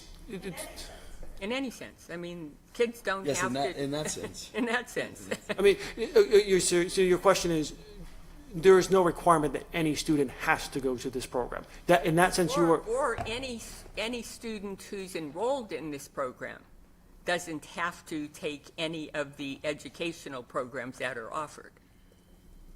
That is correct. While they're there, if they're participating, do they? Sorry. Is it mandatory that they participate in the programs offered while they're? It is my understanding that the record creates that there was a set schedule, and that if students who are there participate in the activities occurring at that time frame. Except that their parents could pick them up and take them home, even if an educational program is ongoing. They don't have to stay for the educational program. That is my understanding of the program, correct. So there is no mandatory educational component to this program. I agree with that, but I do not believe that Section 502 of the school code is so limited as to have to require and only that it must be exclusively educational. For example, The DHS inspector, and he didn't just visit one school, he visited 6. The fact that he saw moms and dads picking kids up and kids playing board games and kids playing in the playground and all these other things, isn't that highly suggestive of childcare and not schooling? I disagree. I think because the program provides educational opportunities, it is far wider than that. In addition to that, and in addition to that, Section 502 of the school code also provides, for example, that schools can establish libraries, gymnasiums, playgrounds. Those provisions are specifically in that provision of the code. These are things, apropos what Justice Doherty was saying, these are things that are adjacent to recognized components of the school day. Even a nap time is in kindergarten. So, nobody's getting a lesson during nap time, but it's part of the school day. But this looks a heck of a lot like after-school childcare for moms and dads who are working, like goes on all over the Commonwealth, probably all over the country, and then they can come and get their child when they're back from work, and they pay for this. Why is it not that? Why is what you have, the newest thing under the sun? again, I can't comment on what other programs are doing. That's not in the record, so I can't comment on that.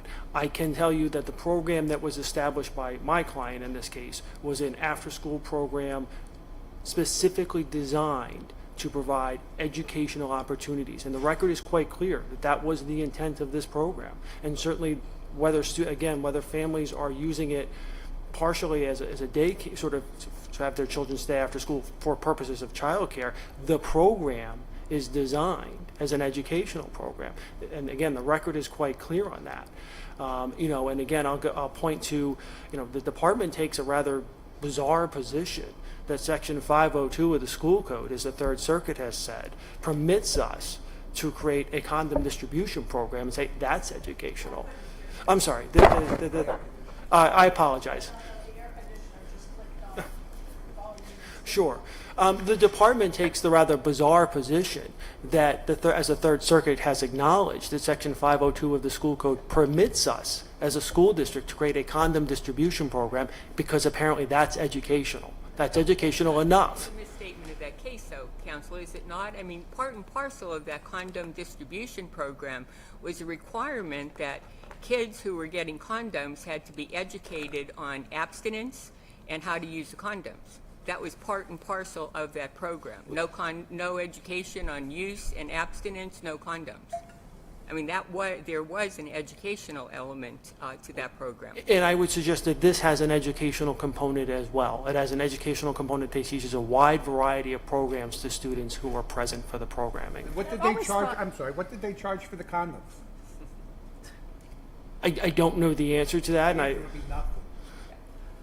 And again, I don't think, and Your Honor, I understand your position, but there's nothing in the school code that indicates that a charge or not a charge is the decisive factor. And I've for always example, thought that it's a thin line between child care, daycare, after-school care, and an educational program. And this case is an example of that. But it seems that the facts here dictate that it's truly an after-school program. It's truly a child care program with some educational opportunities.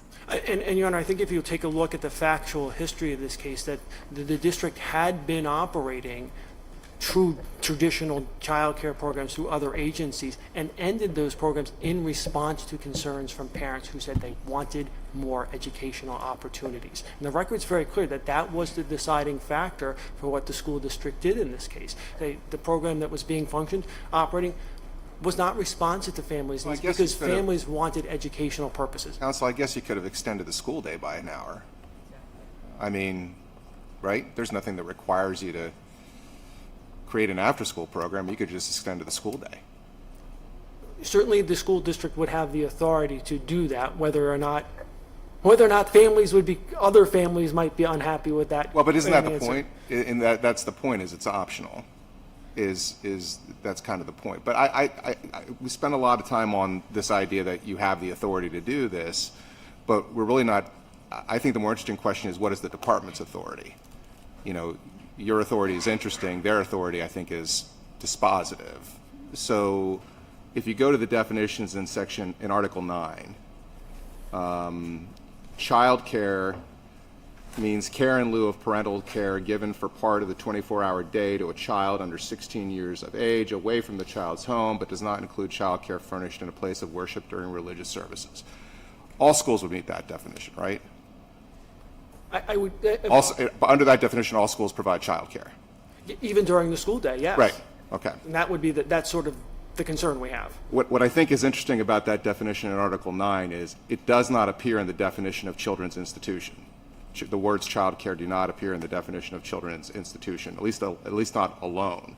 So I think the argument here is DHS is of the view that that all school districts are children's institutions and that they have supervision over all school districts because they're children's institutions. Is that your understanding of their argument? That would have to be their argument, Your Honor, Okay. yes. So tell me why you're not a children's institution. Well, for starters, because the state legislature did not include anything in there in that provision that would indicate this includes school districts, or for So that matter. let's talk about the definition. is the school district an incorporated or unincorporated organization? There have been cases where the courts have recognized them in that capacity, but I don't believe, traditionally, no, not in the sense of. What do you we're mean in what capacity? You said incorporated, I think. It says, no, means any incorporated or unincorporated organization. Does a school district fall in there? I don't think they're arguing that you fall in there, but do you? No. Okay. Is it a society? It is not. Is it a corporation? It is not. It is a Body corporate? government entity. Is it a public agency? Arguably, yes. We are a public agency in the sense of we're a government agency. Well, are you a public agency or is the school board the public agency? I'm not sure I'm following your question. Well, school districts and school boards are somewhat independent, aren't they? The school board is considered the local education agency, the LEA. The school district is a body corporate. Yes. Okay. So I think that's really where it comes down to, because you definitely care for children. So this case seems to me to rise and fall on whether you're an unincorporated or unincorporated organization, a society, a corporation or agency, public or private. And if you are, you're subject to the supervision of DHS under Article 9. I think the position I would take on that, though, is... And if you are, by the way, every school district is. I understood. But I think the problem with that definition is, with that approach is, quite frankly, it leads to an absurd result. When does that end? Does DHS have authority over the entire school day? There's nothing in the statute that suggests that a children's institute is... The absurd result argument is always interesting to me, because there's nothing... We don't get to strike down absurd statutes. We use the absurd result paradigm in case of two reasonable interpretations, and we throw out the absurd one. But the General Assembly is entitled to pass absurd statutes. And they do. I think the position I would take is that when the state legislature passed this provision, it had already given very broad authority to school districts to function and to operate as they seem fit, to meet the needs, as my client did in this case, of the people who live in that district. And had they intended to include school districts in this provision, they would have said so. In addition to that, the position taken by the department as well as the Commonwealth Court that school districts are children's institutions some of the time, not all of the time. Yeah, I don't think they can have that. I think you're either a children's institution or you're not. But I'm struggling with the definitions of DH, and I realize they're not specific to schools, but they're general. And if we can read the clear language and we can read the definition of childcare that say, okay, schools fall within childcare, they're providing childcare, and they fall within the definition of an institution, it's over. That you're regulated not only by the Department of Education when it comes to your educational programs, but in terms of the things that can be supervised under Article 9, DHS also regulates you. And I don't know how it's necessarily absurd. There's plenty of entities and organizations that are regulated by multiple state agencies at any one time, and this just happens to be one of them. And I think my response to that would be several-fold. And I think the PSBA filed a brief as well and outlines how having DHS have authority over apparently everything that goes on schools could not possibly mean what the legislature meant. It doesn't make any sense. We already have a Department of Education that has regulatory authority over schools in a variety of ways. Does the Department of Education regulate bathroom size? There are certain regulations about school buildings. I don't know about specifically bathroom sizes, but there are regulations related to school buildings that they have passed, yes. But isn't it analogous to your hypothetical about you purporting to cite neighbors for parking in the alley?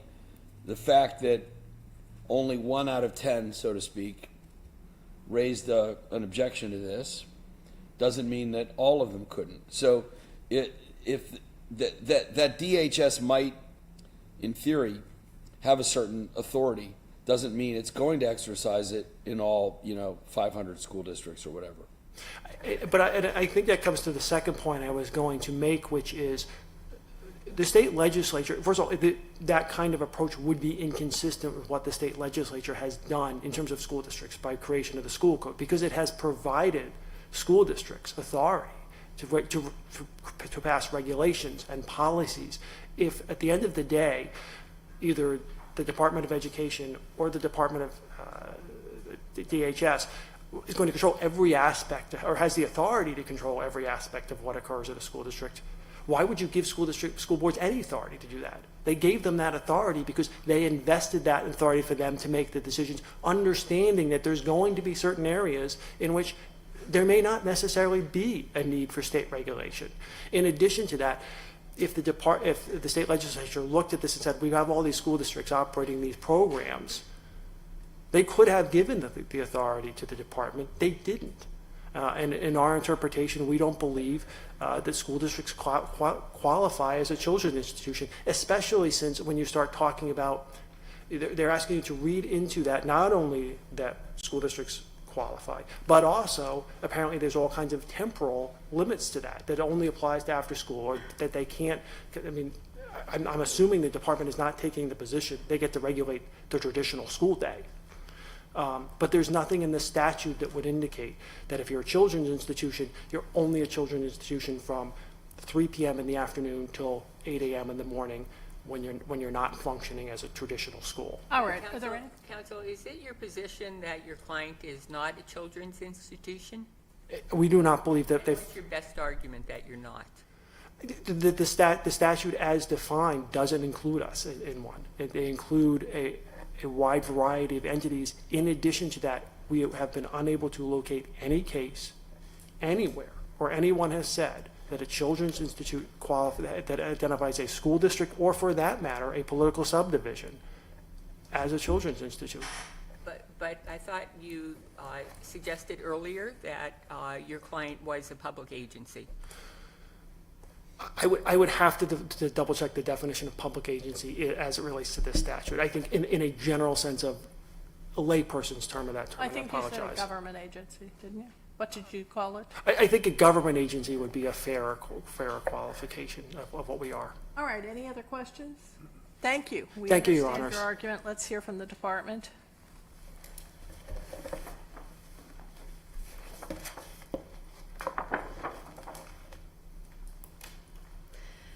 Good morning, Your Honors, and may it please the Court. My name is Brandy Lynn Mazurowski, and I, along with my co-counsel Thomas Carr, represent the department in this case. The department submits that petitioners before and after school child care programs are children's institutions because whether they're a school district, whether they're a political subdivision, whether they're an agency, a bodies corporate or corporation, or a quasi-corporation, they meet the definition that Justice Robinson was describing, under Section 901. Can I just pause you for a second? Sure. Sorry, Justice. No, that's good. You just said their program is a children's institution, but the children's institution definition does not refer to programs. It refers to entities. Correct. Why are you qualifying it? Either the school district is a children's institution or the school district isn't a children's institution. Correct, Your Honor, but so to be a children's institution that has supervisory authority over the department, they have to be engaging in some kind of child care. Where do you get that? I believe that comes from the definition of children's institution. We shall have supervision over all children's institutions who are providing child care. Okay, so child care means care in lieu of parental care given for part of the 24-hour day to a child under 16 years of age away from the child's home, but does not include child care furnished in a place of worship during religious services.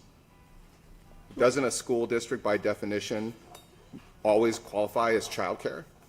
No, Your Honor, because during the school day, they are providing statutorily required education. They are not providing child care. So we don't have a doctrine of parents patriae for school districts during the time when the children are being in custody of the schools in lieu of the parents. Parents patriae is out the window. No, Your Honor. The department submits that falls under the supervision of the Department of Education. So you're saying, okay, so I mean, I think that's an interesting answer, is you're parsing jurisdiction, which is not really what we're talking about in the definitions. But your position is child care provided in the educational setting as required by the school code is not child care under the definition in Section 901. Can you restate your question, please? Yeah, well, child care. Do you believe that our school districts are taking care of our children? Yes, I also believe they are providing state-required education. The children Okay. are required They're to doing be there. both. Yes, they're doing both. There is a lot of overlap between the Department of Education and the Department of Human Services. That's fair. I And guess our I'm trying- regulations. Yeah, I think that's fair. I'm trying to understand why the school district is not providing child care, as this is broadly defined in Section 901 during the school year, during the school day, or I guess at athletic events, school dances, any other time that we are entrusting our children to the protective sphere of our school districts.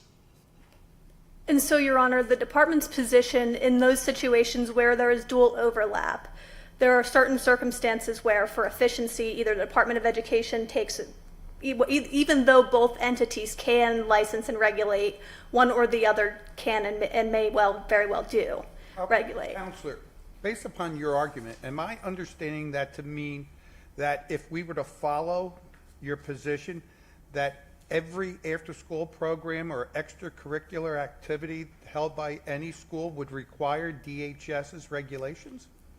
No, Your Honor, there are in the regulations set exemptions for certain types of programs. So let's say, for example, the school districts, like both school districts do, operate a basketball program. There is an exemption under 55 PA Code 3270. It's a statement of policy. It's A, subsection A. And it provides for a single purpose exception. If there is a program being provided for a single purpose, for a school age program, those programs are exempt from DHS licensure. But those are not, so those are not, this program-specific thing that you're coming up with, though, is not in the code or in the statute. The statute doesn't talk about programs, it talks about entities. And you're parsing it to support your position by saying, oh no, we don't regulate entities, we regulate programs. And if the program, regardless of who the entity is, if it's a program, then it falls under Section 901 as opposed to Article 9, as opposed to an entity. But we regulate the entities that oversee and operate the programs. And here, I think the distinction for the regular school day versus the before and after child care programs is one of them is required under the law. The other one, the school district has the discretion to decide whether or not they're going to operate. But I'll stop asking you the question. Where in 901 did the General Assembly parse it the way that you're parsing it? And that's just that the General Assembly did not parse it. The General Assembly's intent, by using the words starting in section 902, where the definition of children's institution is first stated, DHS shall have supervisory authority over all children's institutions. And then the definition of children's institution, which, as you've said, is in section 901, states any organization, any agency, any corporation. The General Assembly intended for that to be read broadly to include all programs unless No, see, you just did it again. You just did it again. All entities. All entities. All entities, Right. yes. See, put it this way, I think you make a very reasonable argument from the perspective of administrative policy. But the point is that your argument seems to be that, or it seems that you're essentially saying that it's a children's institution for purposes of the after-school program, but then it transforms into something else, a not children's institution during the school day, because we have to apply the statute. So it's either a children's institution or it's not. You see the problem? Yes, it's Your Honor. Sort of the same problem as saying it's an after-school. It's a children's institution after-school program during the school year, but it's not in the summertime. So something either is or it isn't. Correct, Your Honor. And from that position, then a school district is a children's institution. And if that children's institution does meet, so if it's a children's institution, it's required to be licensed by DHS unless there is some sort of exemption. Well, that's what I Here, don't the understand. That's what I don't understand why you're not just taking that position. That- The straightforward position is yes. Schools provide childcare by the definition of 901. Because they provide childcare and they're public agencies, they are children's institution, and we have the authority to regulate them under Article 9. Period. There's nothing else in Article 9 that says you have this power except when it goes to school districts because they're regulated by the Department of Education. Now, this may not be what the General Assembly intended, but it seems to be what was written in Article 9. So why aren't you just taking that position? Why aren't you saying, yes, we regulate childcare at public schools? And yes, we do regulate childcare at public schools. Now, Now, you may defer. Maybe you have some kind of a agreement with the Department of Education where you say we're not going to touch the instructional side of this. We're not going to talk about HOCO or prom or your lunch program, or even nap time. We're not going to mess with that. But if you do any of this other, and we're not going to talk about athletics because the PIAA regulates that. We're only going to focus on that. Now, that's a matter of prosecutorial discretion with the agency, and you can make that call. But I'm not sure you can just say they're only children's institutions when we want them to be. Does that make sense? Yes, Your Honor, and so I think I was taking the long-winded way of saying just that. They are children's institutions. The department has exercised, for lack of a better term, prosecutorial discretion in what part of the day they regulate, but per the definition and per Section 902, the school districts do meet that definition, and therefore they should be regulated by DHS. Counselor, let's go back to 901. Sure. Definition of children's institution. Any incorporated or unincorporated organization, society, corporation or agency, public or private, which may receive or care for children or place them in foster family homes, either at board, wages, or free, or any individual who, for a higher gain and reward, receives for a care of a child unless he is related to such child by blood or marriage within the second degree, or any individual not in the regular employ of the court or of an organization, society, association, or agency duly certified by the department, who in any matter becomes a party to the placing of children in foster homes, unless he is related. The term should not include a family care home or a child care center operated for profit and subject to the provisions of Article 6. When I read that, that's sharing with me that these are classic programs created and approved by the Department of Human Services, and they are funded through the needs-based budget, which is a separate financial institution than the Department of Education, who's paying for education and extracurricular activities. The question I have for you, how are you gleaning from this specific Human Service Code provision that is related to child welfare programs only to the school district, which is not a child welfare agency, and its funding does not come from the needs-based budget?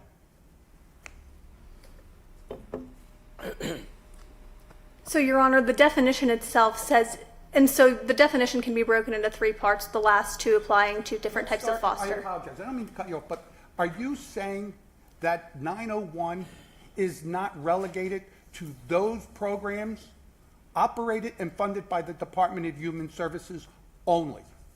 Foster care, group homes, aftercare programs, those things that are normally funded through needs-based? Is that what you're saying? I'm saying they are also regulated. So the way that the Article 9 and Article 10 are split is based on for-profit versus profit facilities. And so the exceptions that I was discussing below is because Article 10 already covers the for-profit programs and has a different set of rules. Article 9 is what is intended to apply to just those programs that you had mentioned, programs that are funded by the state.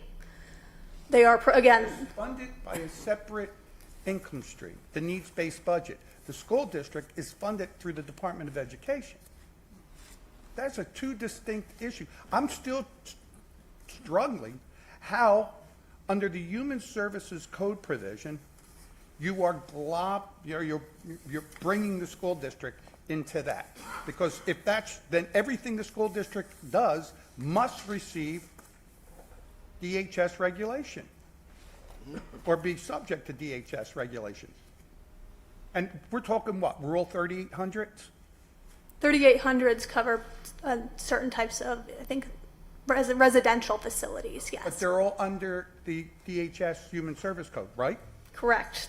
And that means they're going to those programs that have been historically child welfare, juvenile justice. Yes? And so, yes. And the school district is not part of the child welfare, juvenile justice system, does not have to report to DHS, correct?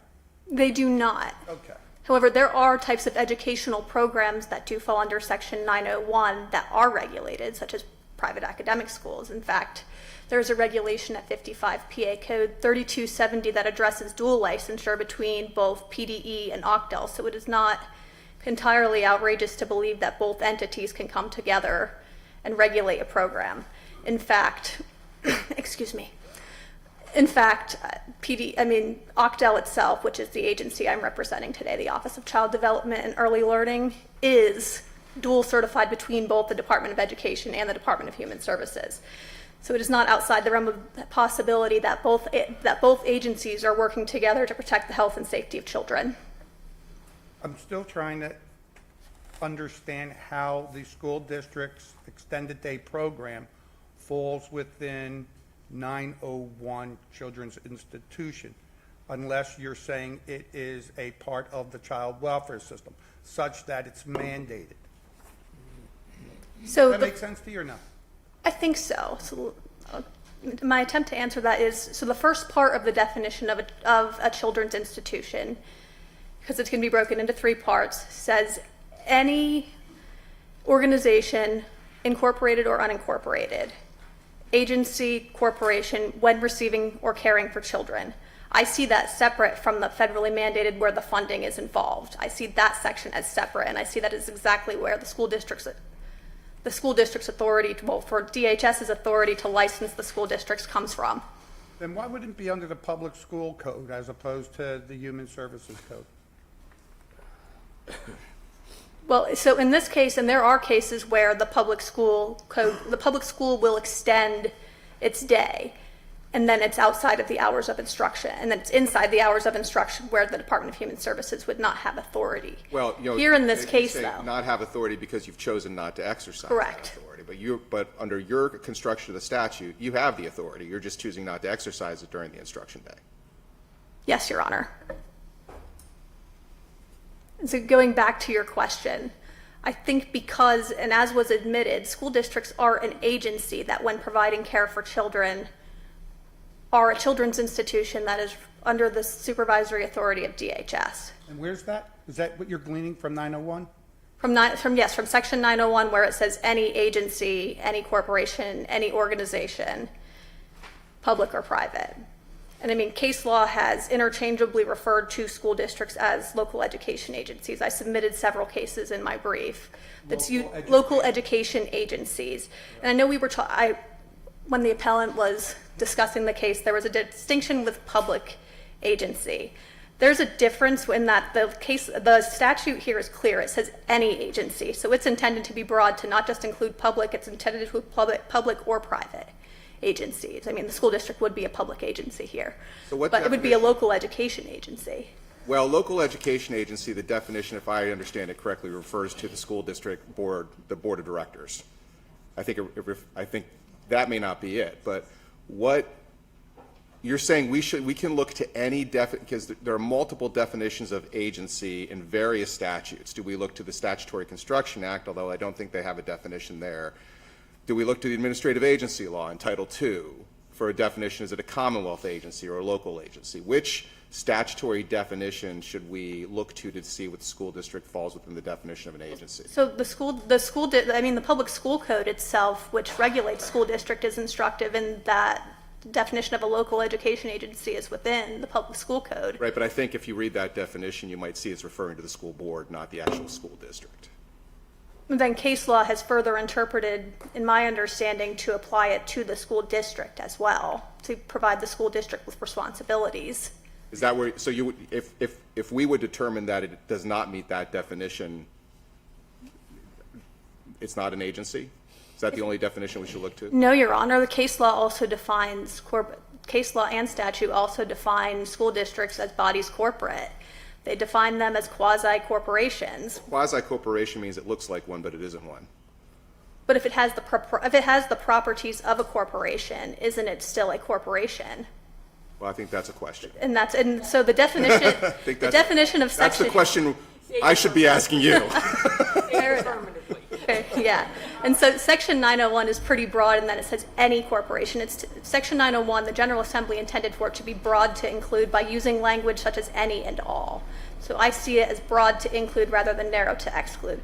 But even if you were to accept petitioner's arguments face value that they are only a political subdivision or a school district, the department submits that the language of Section 901 is broad enough to include any organization. An organization is a group of individuals united for basically a purpose. That is what a school district is. That is what a political subdivision is. The Department of Human Services has regulated many of these types of programs. We do regulate political subdivisions as well, such as municipalities who, when they make the decision to open a rec center and operate a daycare type of program, we require them to become licensed. All right, well argued by both sides. Thank you very much. Thank you for your time, Your Honors. Thank you. Mr. Minner, would you call the next case?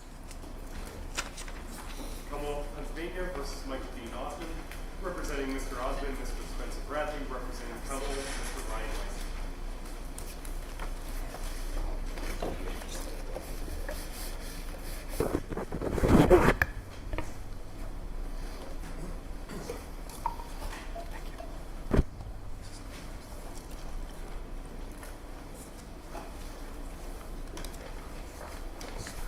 Appellant was convicted of Tier 1 and Tier 2 sexual offenses charged in a single information.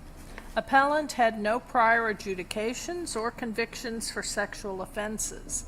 The trial court classified appellant as a Tier 3 registrant and accordingly imposed a mandatory consecutive 3-year probationary period as set forth in Section 9718.5 of the Sex Offender Registration and Notification Act. The Superior Court affirmed the imposition of this probationary period. We are asked to determine whether an offender is subject to a mandatory 3-year probation sentence under Section 9718.5 when he was convicted of qualifying offenses from a single information and otherwise had no prior adjudications or convictions. Please proceed. Thank you, Madam Chief Justice, and may it please the Court, Spencer Bradley with the Dauphin County Public Defender's Office. As Your Honor stated, Mr. Osman was convicted of 3 offenses, one of which is a Tier 1 offense, corruption of minors, Tier 2 offenses, indecent assault / unlawful contact. Under this court's prior precedent in A.S. and Lutz-Morris, that should be the end of the matter. This court has previously interpreted the referential statute of 9799.14 and the operable language that we're dealing with right now, which is two or more convictions of offenses listed as Tier 1 or Tier 2 sexual offenses. The Superior Court erred by failing to even analyze or distinguish A.S. and Lutz from the controlling interpretation of this language, essentially doing a very plain reading of the statute without acknowledging the case law in this area, and thus erred. We are seeking that this court vacate the 3-year mandatory period of probation for Mr. Osman because he simply doesn't qualify under that statute. Does it matter, counsel, that this case is in the context of a criminal sentence and A.S. and Lutz Morrison were registration cases? I do believe it does, Your Honor, for a very specific reason, in that it is one of the big things that this court tackled in Garris, in AS, in Lutz-Morrison was, well, is it an ambiguity? Is it a penal statute? Here, it is a penal statute. 97(1)(a)(5) is specifically a penal statute because it's imposing a sentence. Mr. Osman, if he qualifies for that, has to have that period of probation. And in fact, and this is a matter for a different period of time, the authority of the court is to impose a period of probation even if it was in excess of the statutory maximum. So, hypothetical. Someone's convicted of IDSI, which is appropriate given that that was an acquitted conduct. Trial court can say, you know what, I'm going to sentence you to 5 to 20 years, and I have to put the consecutive 3 on you. There's no if, ands, or buts. If a trial court failed to do that, I'm sure my friend on the other side would seek an appeal of that order because that would be an illegal sentence. One of the issues with that, and this statute in particular, and some of the ambiguities within it, is, well, hypothetically, what would happen if that defendant violated that probation? What could they be sentenced to? But that, of course, is a matter for a different time. But the statute in question here, a person who is convicted in a court of this Commonwealth of an offense.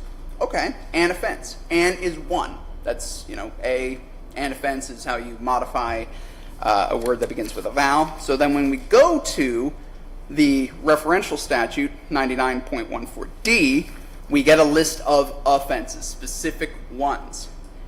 And then we get to the problem here, 2 or more convictions. That creates the ambiguity at issue here. Well, if an offense isn't ambiguous, how is a conviction of?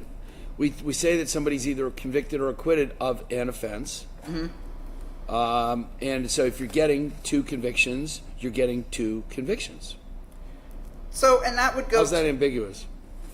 This is the issue that this court dealt with in AS and Lutz, in that it depends on how you read it in context. If you just read it as Your Honor has previously read it in Your Honor's dissent in AS, then sure, that could be the end of the matter. I'm just reading the English language. I mean, tell me if you read it differently. 2 or more convictions. I mean, you represent a client in court tomorrow, and the court returns 2 convictions. There are 2 convictions. I would say, actually, Your Honor, they have been convicted of distinct counts. However, that is not, whether someone has been convicted or not convicted is determinative based off of when they're sentenced. Well, I didn't even give you the whole 2 or more convictions of offenses listed as Tier 1 or Tier 2 sexual offenses. So you go to court tomorrow, you have a multi-count case, and the verdict comes in, and your client draws 2 convictions of offenses listed, and then maybe three acquittals, whatever. Mm-hmm. So you have 2 convictions, right? You don't have 1, you have 2, mm-hmm. Correct? 2 convictions of offenses, right? I would agree with you so far, Your Honor. I think the problem then lies in reading it in its overall context in the statute's place and the creation of these tiered structures. And by way of example, I'll give you one. If an individual, for example, was convicted of offenses that would merge, for example, they would have those 2 convictions that you just posited, but under that very plain reading of the statute, now they would only have a Tier 1 or a Tier 2, whatever the lead charge was, registration requirement, their period of time they have to register. But now they have a sentencing punishment that is different. There is that tension there if you just read it in its plain language form. Why don't we just let the legislature fix that? I mean, since it's their words. We're just not making up words. We're just applying their words, which are, they told us 2 or more convictions of offenses listed. We're not making stuff up, and if it creates an absurd result, then why isn't it their job to rewrite it rather than us? Well, Your Honor, I think the legislative history of SORNA actually supports this in the sense of this was Your Honor's exact point in AS and Lutz, that as Your Honor noted, your reading of the statute was, in conflict with mine and the majority. But what then happened is this court decided Muniz, and all of SORNA was thrown out. The legislature then chose to reenact, and it's the same language: two or more convictions of a Tier 1 or a Tier 2 sexual offense. They didn't change it after this court's decision in Lutz, Morrison, and AS. They stuck with the same words consistently in the past 10 years since that decision. So the legislature, in as much as Your Honor is positing that, it was, if there's that conflict between their intent, I would submit, Your Honor, that they saw what this court did in those cases and said, that's right, you guys got it right. You are very hopeful that they had the patience to comb through all of those opinions. God bless them. I would, Your Honor, and I would submit they do that, because in response to this court's recent case holding that ARD is, does not count as a prior offense for the DUI legislation, and I'll circle back to DUIs there in a moment because I think that statutory framework supports this point. There are bills in committee that could do this, and again, SORNA again, Muniz struck it down. There were other decisions in the Superior Court that modified different aspects of SORNA. The legislature, when it wants to, and it seems like the area of sex offenses and the registration of sexual offenders, they act on it. And it's not just this particular language or the response to the constitutional concerns in Muniz that they respond to. They add offenses to the tier system. They change what tier system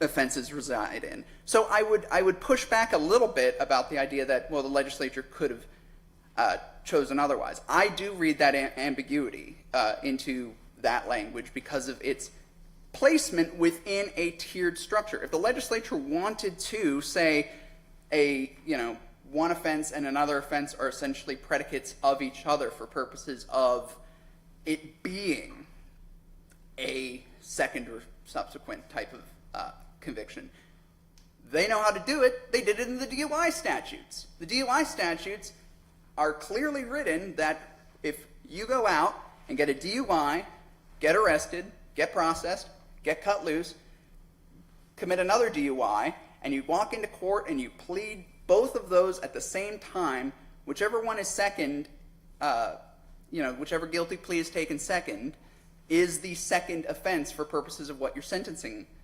requirements are. So, Counsel?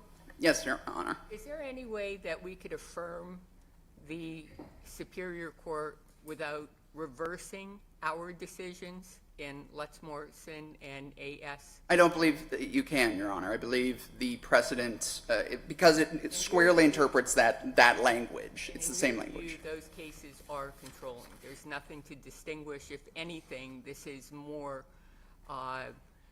relevant in the context because this is a penal statute.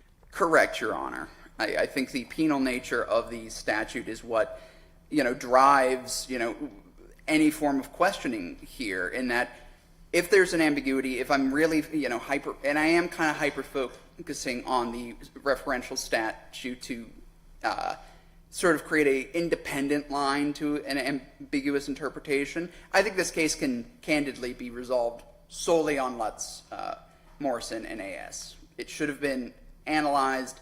My friend cites to this court's dissenting opinions, essentially asking this court to ab silento reverse those cases with no compelling reason to reverse precedent interpreting this statute. Other than his view that they're wrong. Correct. And Chief Justice Hod and I were correct, right? Correct. And let me ask you a question. Reasonable minds can differ. As defense counsel, and obviously you do a lot of these cases, you have any concern about, like, be careful what you wish for type phenomenon? Is it when, if this court were to persist in reading statutes in ways that are at variance with the plain meaning of two or more, you acknowledge that sometimes such a practice might cut against the defendant?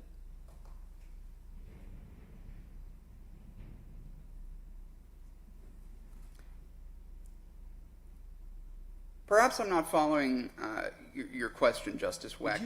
If you were given your druthers, would you prefer that we just read the crimes code according to the actual words, or that we start searching for context and policy?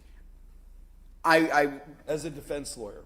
As a defense lawyer, I would, candidly, Your Honor, and I'm a little strange compared to some of my colleagues, I would push back on the policy angle, because trying to divine the legislator's intent or picking out what one person said the reason behind the statute is always a dangerous game. So policy, I don't want to necessarily go down with you. Like a recidivist policy.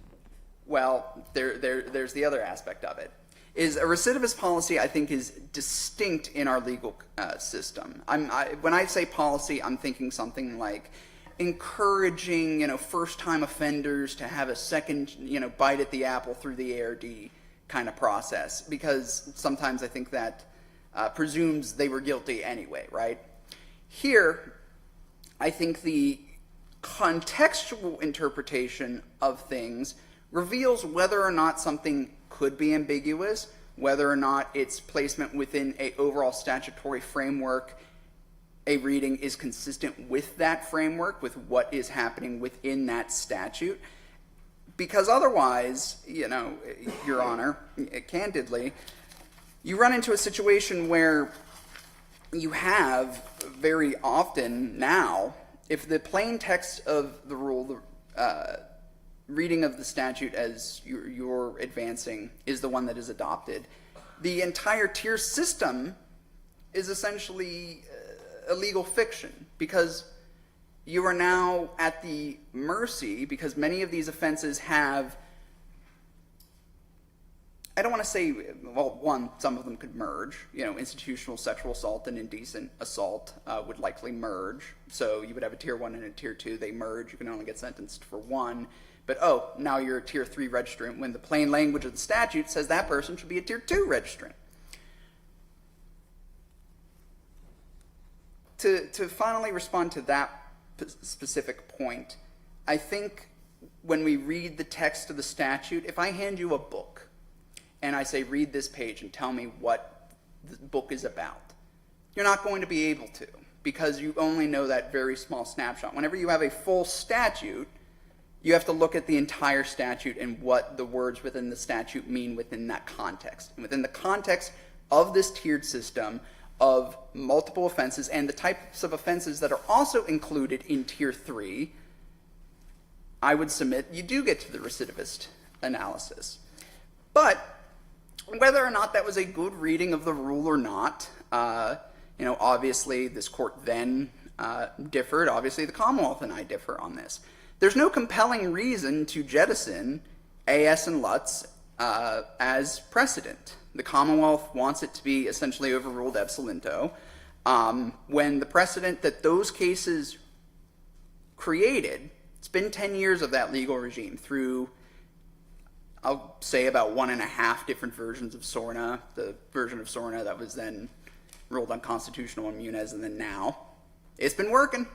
It's predictable. We're able to determine, just based off of what the highest offense that someone was convicted of, what their registration requirements are. The Commonwealth knows what that does. Judges know what to do.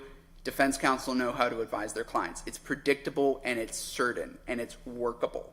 The types of considerations that this court has announced in Commonwealth v. Alexander as to when we consider what precedents to overrule or not overrule, they're just not here, other than the Commonwealth is advancing that the dissent had the, right opinion of the day. And again, reasonable minds can differ. I think the fact that there is multiple readings of it that is apparent within the court's opinions suggests its ambiguity therein.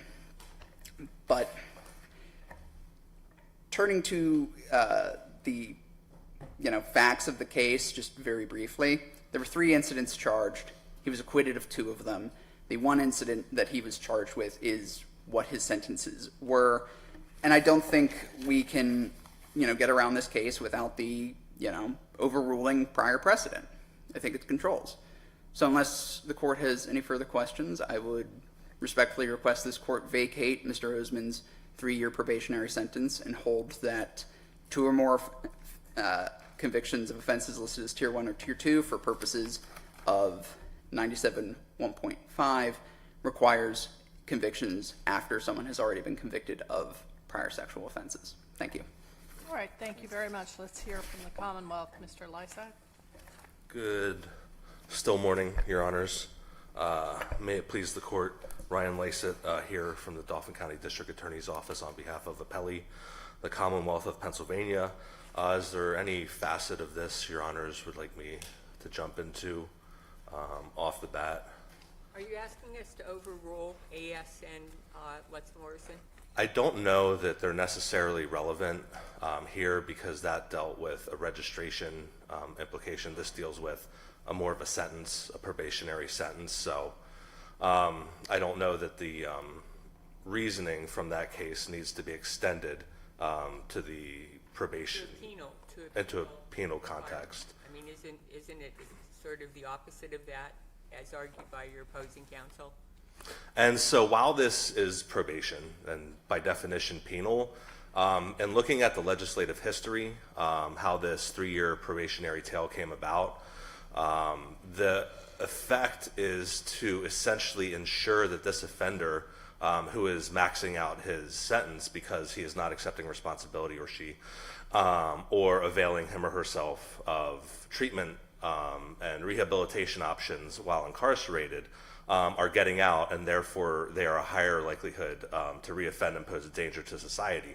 So this 3-year probationary tail is to ensure that this individual, once he or she hits the streets, is successfully reintegrating into society and not exhibiting behaviors or not complying with court-mandated hoops to jump through to basically provide an extra layer of protection to the public. And if this individual successfully demonstrates to either the Pennsylvania Board of Probation and Parole or to the trial court judge, if he retains jurisdiction over the probation supervision, it can be closed out early. And so while it is penal, the legislative intent is not penal here. It's protection of the public and rehabilitation of the offender. Isn't that what registration is designed to do also? It may be said to do that, but I think that there's only so much that registration can do in terms of notify the public, let them know where this person resides, but it does not do anything for rehabilitation of the offender, the registration requirement.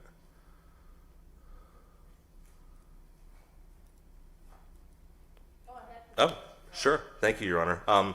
I believe, as Your Honor and as the learned Justice Wecht wrote in AS, the plain language controls here. It is not like those increasing penal schemes for recidivists where each time there's a new conviction, it goes up in scale.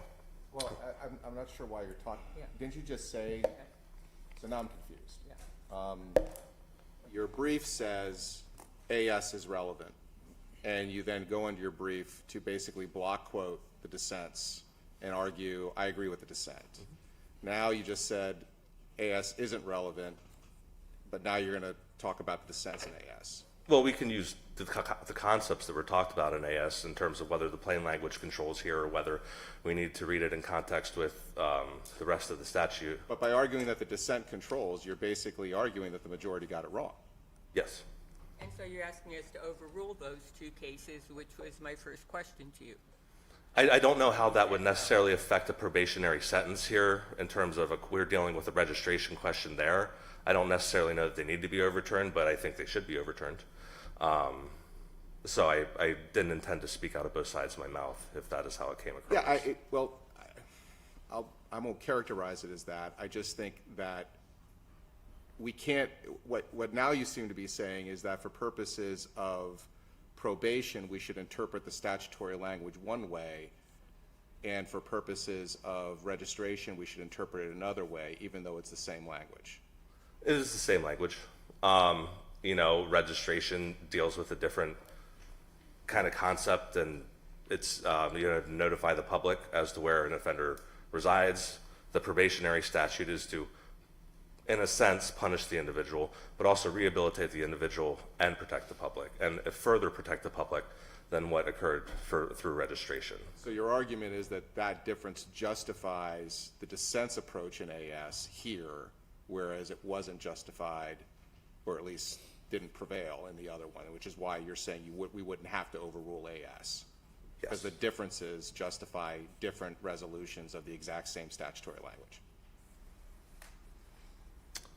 When you put it like that, no. I think the dissent should, carry the day there and overturning that case as well as today. And I apologize for.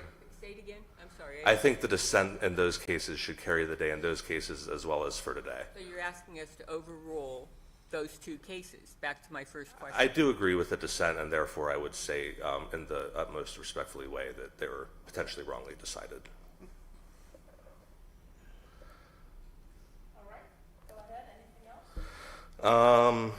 Court's indulgence, Your Honor. I wrote a lot smaller than I should have here when I was taking notes.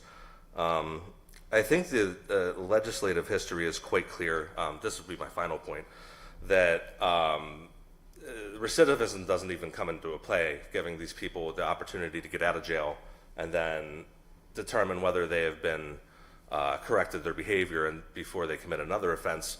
Clearly, the legislative history in this probationary statute cites a study conducted by the Sentencing Commission that shows that these people, there is no rehabilitation really for these people when they are in prison, because they are maxing out, because they are not accepting responsibility, and because they are not engaging in programming. So I don't think the recidivist approach in interpreting this statute would be applicable whatsoever.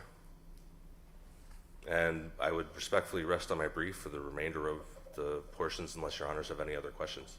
Thank you. All right, thank you very much. Thank you, Your Honors. Mr. Minner, the court is going to take a lunch break until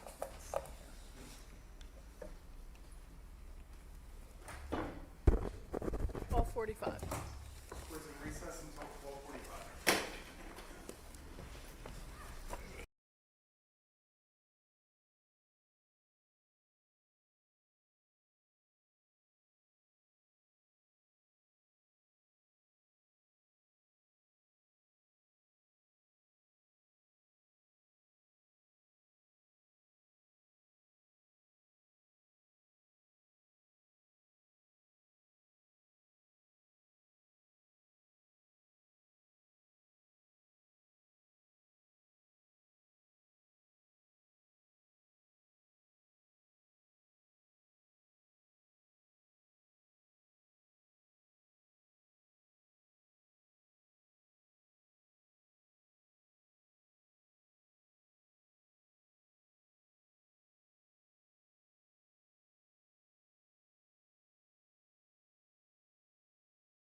Good afternoon, everyone. You've managed to thin out the courtroom completely.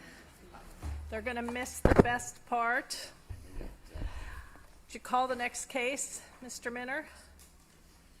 Commonwealth of Pennsylvania versus Joseph Bernard Fitzpatrick III, representing Mr. Fitzpatrick, Mr. Jules Epstein, representing the Commonwealth, Ms. Stephanie Lombard. In this case, the appellant was charged with homicide in connection with the death of his wife, which occurred after an ATV they were riding flipped over into a creek. The Commonwealth sought to present expert testimony from a pathologist who would testify that the victim's cause of death was drowning and that the manner of death was homicide. The trial court ruled that the expert's opinion on the cause of death was admissible, but his opinion on the manner of death was not, because it was not offered to a reasonable degree of certainty. The Commonwealth filed an interlocutory appeal, and the Superior Court reversed the trial court's order, holding that the expert's opinion on the manner of death does not need to be offered to a reasonable degree of certainty, but is admissible if the expert indicates that the manner of death was probably homicide. We granted review to determine whether the Superior Court's decision is contrary to the precedent of this court, as well as the Superior Court's own precedent. Please proceed. Chief Justice Todd, members of the court. I'm going to pull the mic down. Yes, I realize I'm not that tall guy. Thanks for reminding me. May I start over? Yes. Madam Chief Justice, may it please the court, Jules Epstein on behalf of Mr. Fitzpatrick. Bringing us a case we've been familiar with for several years now. Yes. When this expert testified at an extensive hearing in front of Senior Judge Wren, and they were asked, what do you mean by the word consistent? They said, well, I can't rule it out. It's possible to some degree. And then asked expressly, are you holding this to a reasonable degree of certainty? Their answer was, it's not held. In other words, their manner of death opinion, quote, it's not held to a reasonable degree of medical certainty. It's more likely than not. Our suggestion is simple, that when the judge said, I'll let you testify about the physical facts, and I'll let you testify about cause of death, and I'll let you testify what might or might not cause an injury to the kidneys, or that's all fine. But I will not let you give an opinion on one issue, manner of death, calling it homicide, that was not only not an abuse of discretion, that was an absolutely correct application of law on that very narrow holding. The Superior Court, from which Judge Lazarus dissented on this issue, said twice, when an expert is giving an opinion as opposed to fact, that only needs to be probable. And I suggest to this court that that is contrary to every precedential holding on manner and cause of death. It is contrary to every holding on any type of expert, whether it's medical, accounting, legal malpractice, you name it, drunk driving relating back. It's contrary to Rule 702, and in particular to the commentary and the case law cited in 702 in its commentary, a case called McMahon. And my opponent, when they filed their brief, declined to even acknowledge most of that precedent. It is literally not mentioned in their brief. I would suggest to the court that there may be 4 or 5 cases that really wrap this up. One is called Spots, S-P-O-T-Z, because in Spots, this very specific issue was reasonable degree of certainty for manner of death. Some of the other cases are cause of death, manner of death. But in Spots in particular, the defendant objected and said, well, you didn't use those words. And the court said, you don't have to use the words, but you have to have that level of certainty. It's the no magic words, but give us that level of certainty.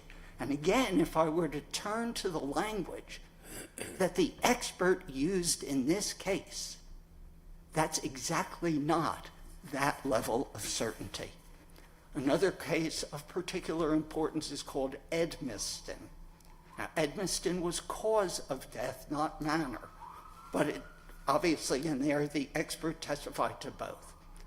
What is particularly important is language in Edmiston, that a medical opinion has to be to a degree of medical or scientific certainty.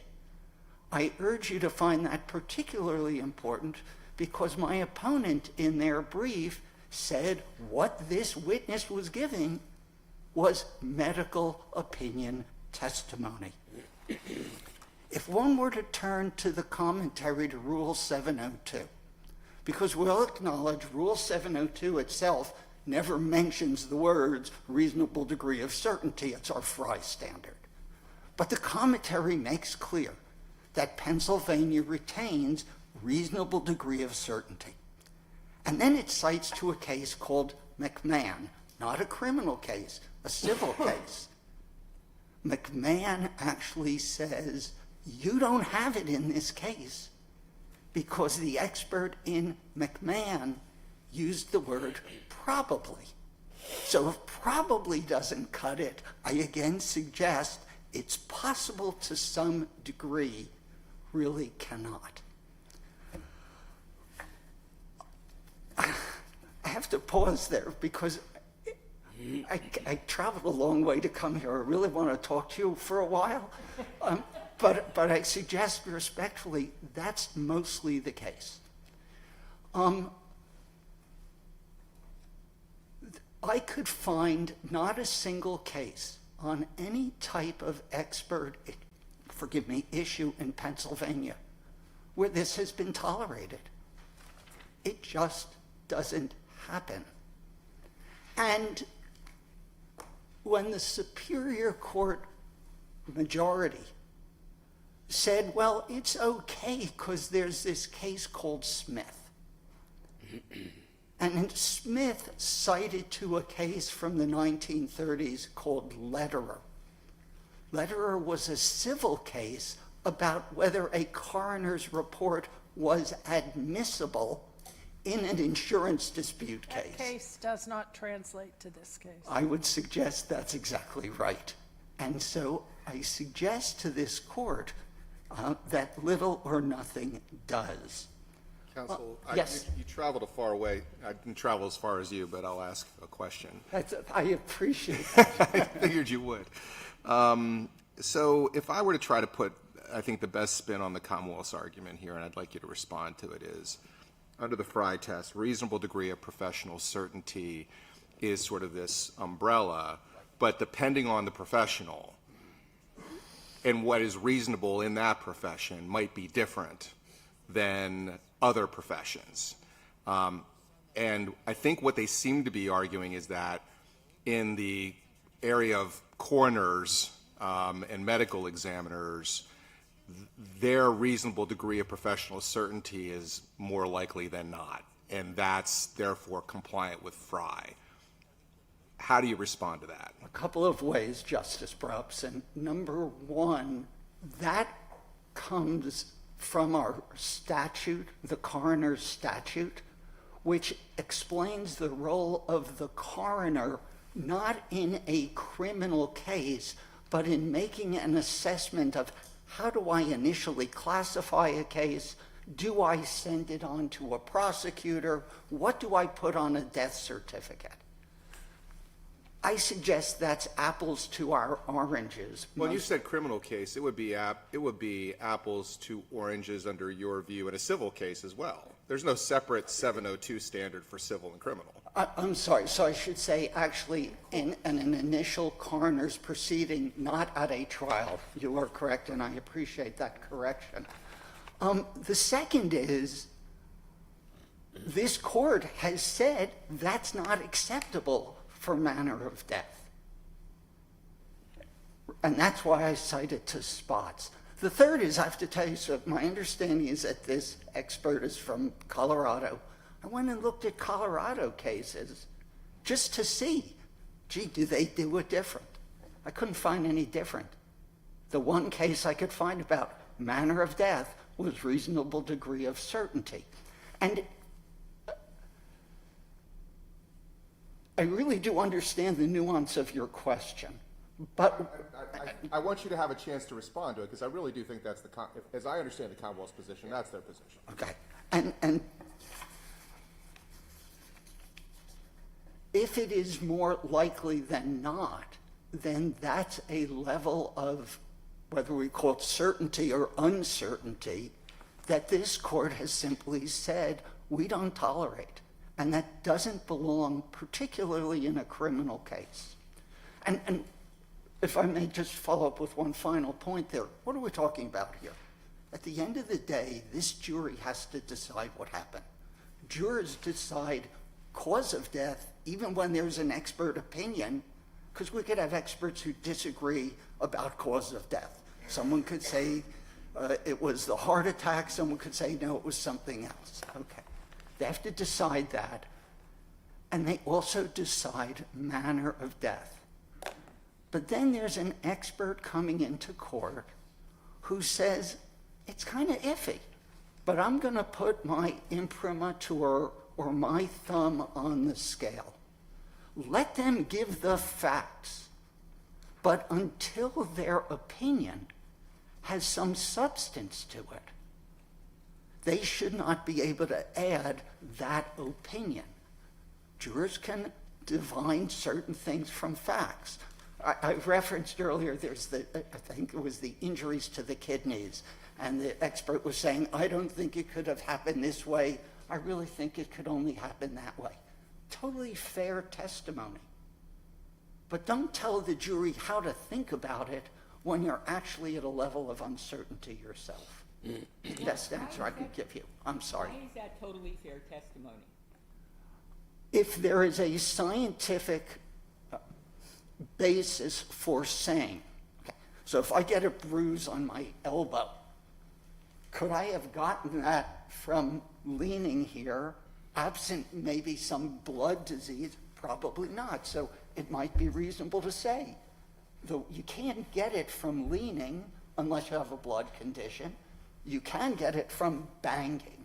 I'm assuming that there would be a scientific basis to explain the possible mechanisms of an injury and whether it would be plausible that it happened in manner X or manner Y, because I think, Justice Donahue, that can be good science. I'm assuming, hopefully, that this opinion would be based on good science, and I think that Judge Wren was recognizing that when they're talking about cause of death, because that's the physical sequelae. That part of this interests me because use the facts of this case. Tell me what the jury had from which it could draw a conclusion without an expert drawing the conclusion for them. So they could draw a conclusion, if I understand this, number one, that cause of death, which everyone agrees, is drowning. They could draw a conclusion based, assume the expert could say the kidney injuries are less likely from this kind of a fall than that kind of a fall. And they could say that without a reasonable degree of medical certainty basis. No, I think that is a reasonable degree of medical certainty. What they can't say is, I'm sorry? Because they already have that in this record, that it was to a reasonable degree of medical certainty? But that's part of all the cause of death testimony, yes. And so, and if I was not clear, Justice Donahue, I apologize. I'm assuming that when an expert gives an opinion, not just the global opinion of cause of death is drowning, but subsidiary opinions such as the lack of petechiae means X, something like that. Those are all to a degree of medical certainty. The one thing they cannot do is now do this incredible extrapolation. That's all I'm saying about, and the manner had to have been homicide. So if they have good science as to each subordinate fact and give those to a reasonable degree of certainty, that's fine. And I think that was, they can, and they can interpret the fact that he was in an affair with someone else or sort of an affair with someone else, and his story changed or didn't change. We did not appeal the Superior Court reversal of Judge Wren on the admissibility of this experiment demonstration using another ATV and seeing how bodies fall or don't fall. So there will be a lot of facts for the jury to weigh, and of course for a judge at the end of the Commonwealth's case to make a legal determination of, is there sufficient evidence to go to a jury? But we don't need magic words of manner of death when they're not scientifically supported.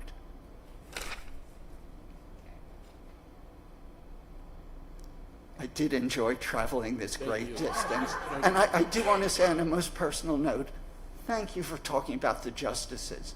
I had the privilege of appearing in front of every one of those that you mentioned. Really, going back to Roberts even. I'm an old man, Justice Webb. Yes, sir. I started in 1978. Thank you.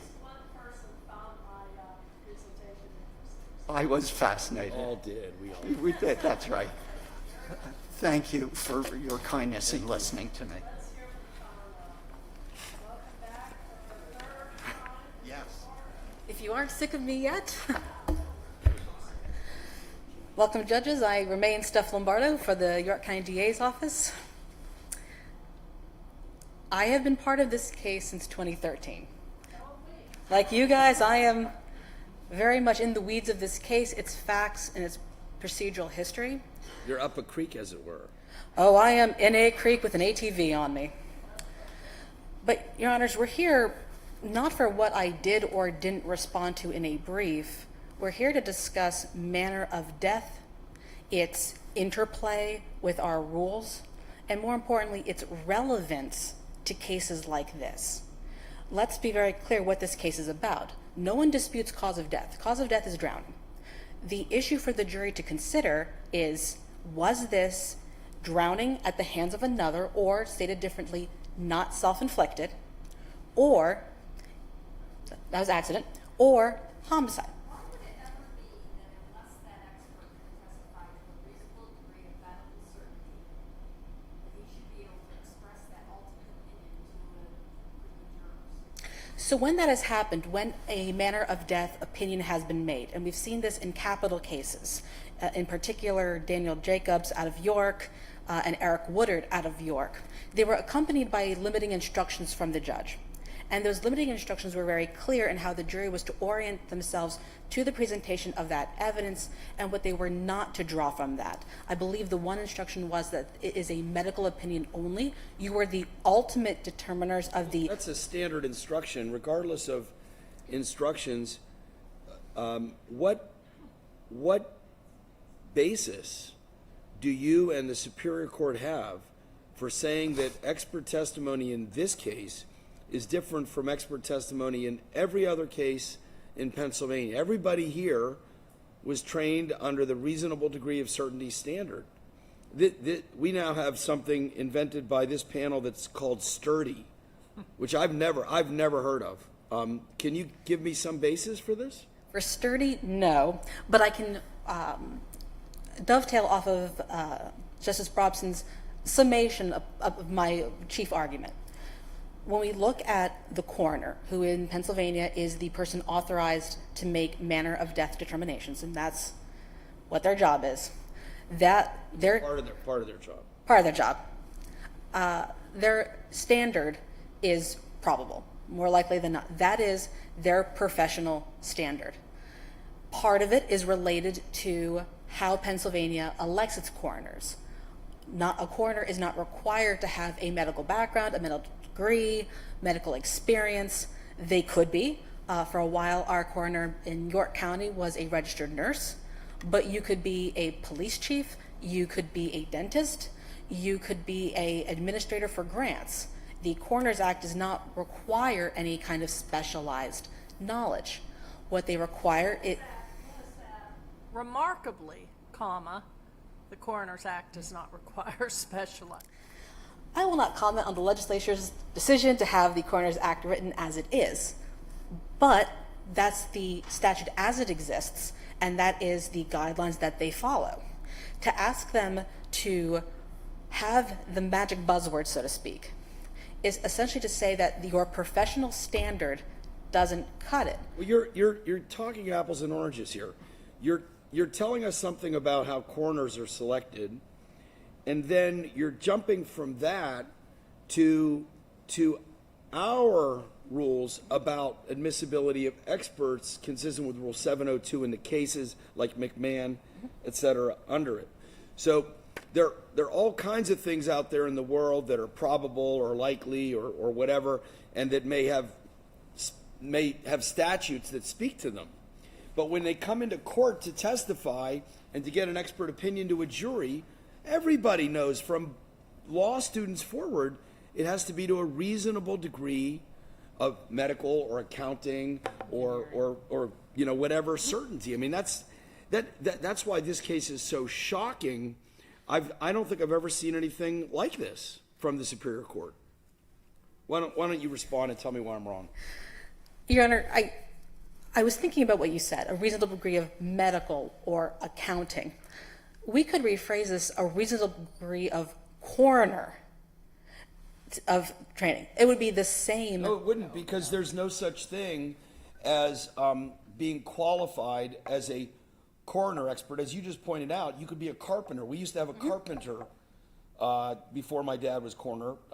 There was a carpenter, and then there was like a general practice doctor. And I mean, you can have anybody. You just said. So you can have a carpenter come in and testify to a reasonable degree of coroner certainty? Has any court ever heard that testimony?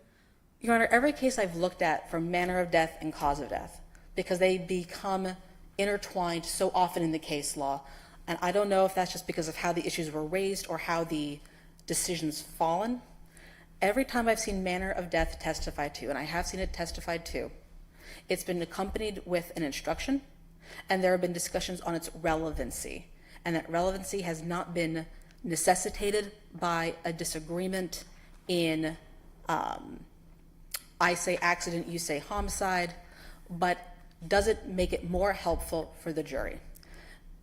And I think that's a large part of 702 is this expert's testimony going to make evidence more accessible, for lack of a better word, to the jury? I understand what Your Honors are saying. Somebody testifies probably homicide? I think he would say that based on his review of the evidence. You just got done a whole litany of cases you've looked at. Mm-hmm. Any of the cases you've looked at where a conviction's been sustained, have you ever seen a medical expert testify probably? Every case I cited to you has been affirmed. I understand that. Has anyone ever been affirmed because the expert testified that it was probably a homicide? Or more likely than not, it was a homicide? The case that comes closest to what the fact pattern you're asking about is, I believe, oh my goodness, out of York. Uh-oh. It's in my brief. But there was I think it was the pathologist in that case rendered the opinion, the instruction was given, everything was affirmed. And now, mind you, the coroner testified it was probably a homicide? I don't believe the coroner testified, and that's one of the issues is in a lot of these cases, full disclosure to the court, it's usually a forensic pathologist who has made those. However, you will also find cases where the forensic pathologist will decline or defer the testimony on manner of death to the coroner, as that is the agency, the person tasked with making that determination. Well, if that happens, I'm not aware of any case where a court has allowed a lay coroner to come in and testify to a reasonable degree of medical certainty or any other kind of certainty, which, underscores the problem here, because if you don't have that, I guess you come up with something like sturdy. I mean, can you explain to this court the difference between expert testimony that is sturdy and expert testimony that's not sturdy? No. Here's what I can tell you. I think what Superior Court is trying to get out is that there's a difference in opinion that is equivocal, that is non-committal, that is wishy-washy, pick any of those synonyms, versus testimony that is consistent within the bounds of its standard. And I think when you have testimony that is consistent within the bounds of its standard, that would be reliable, that would be sturdy. We make room for different, like Fry makes room for you to consider what an expert would rely on in their particular industry, whether it's medical, coroner, things like that's where sort of the industry by industry aspect to it comes into play, is what is something that people in my profession look at to make these conclusions. You're taking it a step further, which is says, and we're going to look at what they look at to do what they do on a daily basis as also the reasonable degree of professional certainty that we require under 702. That's a leap further. That's suggesting that reasonable degree of professional certainty is in some cases certain and in some cases more likely than not. And I think that's the problem we're having, is you want to make the case about cause of death and manner of death. For me, you could have had the case about pink fuzzy hats or pens or pencils. To me, the issue is, how is our rule supposed to apply, regardless of what the purported expert testimony is? And that's where I'm struggling. So if you could talk about pink fuzzy hats or shag carpet or whatever you want to talk about, not medical testimony, how do we interpret 702 going forward under the Superior Court's rubric and what you're arguing? So looking at how Superior Court broke it down, they looked at the expert in terms of its overall qualifications. Was he even qualified to make an opinion? I think we start at the basics of 702. Is the person able to render the opinion or make the determination that he or she is making? So if we look at that, in this case, step one, I think there isn't a dispute that Dr. Caruso is a qualified medical examiner able to make that determination. I don't think that's a problem in this case. So then we bop down the 702 list. I'll give you 1 minute so I can pull out the 702 list. But he's qualified to make the opinion. We start there. Second thing we look at is his knowledge, specialized, helpful to the jury. We look at that. And I think that dovetails with, is this the type of evidence that would be helpful?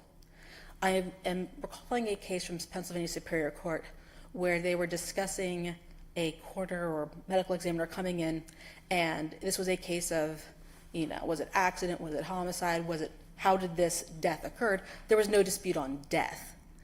And what they noted was, it would be weird to have someone, or not weird, but difficult for the jury to have someone go in, describe all these circumstances, and then not have a conclusion.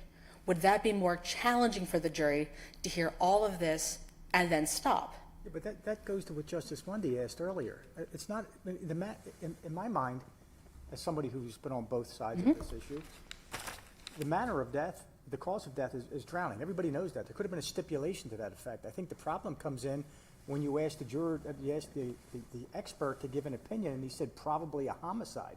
First of all, I look at that as an invasion on the province of the jury. And more importantly, if we accept your argument that it's allowable, it's almost like you're creating the expert to be a super juror, because he's now sitting in the box giving an opinion that, yeah, probably was a homicide. In my mind, if I'm trying the case, that question doesn't even get asked, because I could bring in all of the other evidence that was presented in this particular case, the email, everything else that came in, and then argue to the jury, ladies and gentlemen, you don't have anybody here who says it's a homicide, but you know who does? The victim. The victim's telling you these things, and then I understand the victim. No, can't say that. Can't say that at all. That's not real. My point is, you tried to get in through the back door, but you couldn't get in through the front door. Part of this, Your Honor, is related to, and I hear exactly what you're saying. Part of this is related to the history of this case and its procedural posture. As Your Honors are well aware, first go around, jury convicts, and the trial judge overturns the conviction because, in his written opinion, we didn't prove manner of death. Okay, that gets reversed. We go up a second round of appeals. We come back. There's a bail hearing.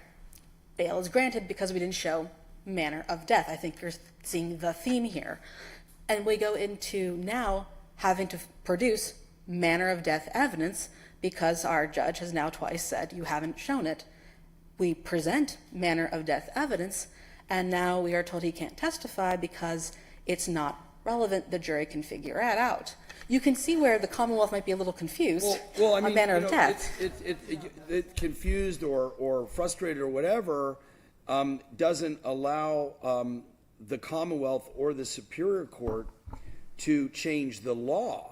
And so my question, I guess, is this.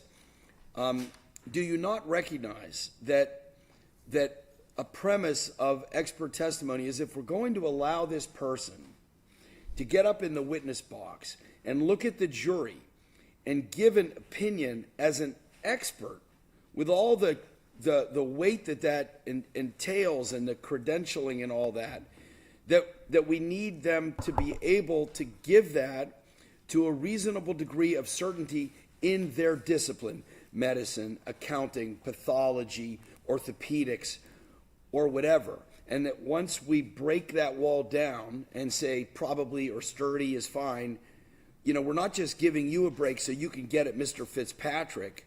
We've then, run a bulldozer through Pennsylvania law, and now we have a tidal wave of cases with all kinds of quacks coming in and saying what's probable or sturdy. Don't you see the slippery slope problem? I see it, and I respect that there is an obvious, I think, tension in 702 and its language and its requirements. And I fully hear what the court is saying. I'm not pretending that 702 does not have a requirement of reasonable degree of certainty.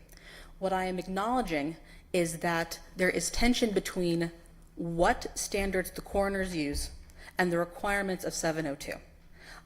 I don't think I can get around that. I understand. No, and that's where you're hanging your hat, and I can understand why you're hanging your hat there. But what you're asking us to say is that when a coroner, in the course of issuing a death certificate, makes a manner, not a certificate that determines whether someone is going to go to jail potentially for the rest of their life, they have to make a call. Mm-hmm. Or they say it's inconclusive. I suppose they can do that. They can say undetermined or something would need more investigation. But you're saying that when they apply that standard to an administrative function, not an adjudicatory function, an administrative function, that they get that an expert testing to a reasonable degree of professional certainty gets to draw upon that standard in the administrative context and bring it into a court proceeding in a criminal context or civil context or otherwise.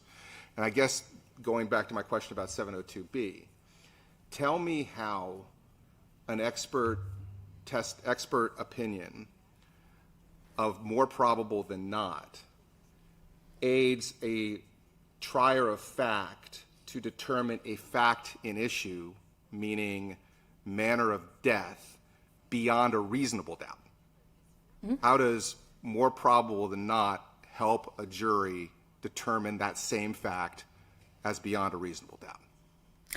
It allows the jury to hear the evidence in context with each other and with other parts of the investigation. For example, one of the issues that Dr. Caruso looked at in this case was the statement by defendant that he and the victim were on the ATV together, and he observed her multiple injuries and noted his lack of injuries. So as part of his assessment of the whole investigation, he looked at, how can that be, for lack of a better statement, and put that in the context of, if this were an accident, this is not a reasonable outcome for that accident. He also looked at the statements made by defendant in conjunction with other elements that were shown. For example, the missing cell phone, the various statements that morphed and changed over time. So it's a matter of looking at each of the individual injuries, looking at the circumstances, and putting them into a context vis-a-vis, could it have been accident? Could it have been homicide? And weighing those in the totality of the case. Right, but then that's great. And then had all of those things led him in his professional judgment to conclude to a reasonable degree of forensic pathology certainty the manner of death was homicide, that'd be fine. Then Mr. Epstein or his colleague would cross and it would go to the jury. But having considered all of those things and everything else, he still couldn't get you reasonable degree of certainty. So that should have been a limine problem for you. Did you say limine or limine? Thank you, I'm so sorry. I will point out, Your Honor, just for clarity, that Dr. Caruso was asked about standard, and he did say medical examiners and coroners, this is the standard they use, that is what he testified to. It is, given Dr. Caruso's expertise, his background in aquatic deaths, it puts us in a difficult position because we are not a medical examiner state. We are a coroner state. And I know I keep coming back to their roles and responsibilities, but that's where the tension to me is. Well, are you saying it's impossible for a medical examiner / coroner to give an expert opinion beyond more probable than not? Are you saying that it's impossible under the rules of professional ethics that govern them from being able to do that? That is my understanding, and That's definitely an incorrect understanding. I can tell you, I will represent that it happens all the time. So for you to stand here and say, I know you're honestly saying what you're saying, but it's just factually incorrect to say that in this nation, forensic pathologists are not testifying to manner of death to a reasonable degree of certainty every day. You just happen to be incorrect. No, and I appreciate what you're saying. Fact that just one more thing. The fact that this Commonwealth may have mostly coroners and at least two, I think more than two now, medical examiners, Allegheny and Philly being the two I think of, is immaterial. Because you can find experts, as you did here, legitimately, an expert from Colorado who unquestionably has the credentials and can give testimony. I'm sure there are many cases, would you agree, that Dr. Caruso could have testified, and probably has, to a reasonable degree of forensic pathological certainty as to manner of death? I haven't looked up his extensive history and testimony. I can tell you based on the transcripts he did in this case, when he was posed that question, he said, this is the standard that MEs and coroners use. I can only go by the record that is before you, so that's the record I'm... Well, but I think your argument is, if I'm understanding your argument is he is testifying to a reasonable degree of professional certainty. And every coroner or ME that has done it to the same level that he's done it. That's what you're saying. Whenever a coroner walks in, whenever a coroner walks into a bar. No, whenever a coroner walks in, the coroner is going to testify, in all the cases, reasonable degree of professional certainty, manner of death was why. You translate that into, well, because coroners only ever talk about more likely than not, that's what they mean. That's kind of your argument. Your argument is it's all code. Man, I hate saying essentially, but they're testifying to the standard that they would hold their opinion to. So it's a weird argument to make because we all have an understanding of what reasonable degree of professional certainty is, but their professional certainty is not to the level we would put to a forensic pathologist. I understand that. But what I don't want this court to take away is that no coroner could ever testify in a criminal case. Counsel, can I just interrupt for a moment? Of course. I'm just confused because the expert that you are using here is a forensic pathologist. He is not the coroner in this case. You bring in an expert in forensic pathology from another jurisdiction, and somehow you impose or surround him with a standard of care that has nothing to do with who he is. He is a forensic pathologist who's been brought in to examine the facts of his case. The standard of care for a forensic pathologist is within a reasonable degree of medical certainty. Superimposing coroner statutes and duties and what they do has nothing to do with what happened here. If I may, to help kind of clear up some of the confusion, we did bring in Dr. Caruso. He is a medical examiner out of, I think, Colorado. Mhm. He is board certified in pathology, and he certainly could be a forensic pathologist. His role is of a medical examiner. And when we brought him here, it was in that capacity, and he reviewed the matter in the same way our coroner would, as that would be the equivalent to what he would have done in Colorado. And why would he do that in a court of law? Why would he do that in a context that has nothing to do with the functions of a coroner on a day-to-day basis? I'm not sure I'm following, and I apologize. This expert was brought in, you're saying, as a medical examiner, Yes. correct? Why would he not be bound by the standard of care in which he is certified, which is forensic pathology?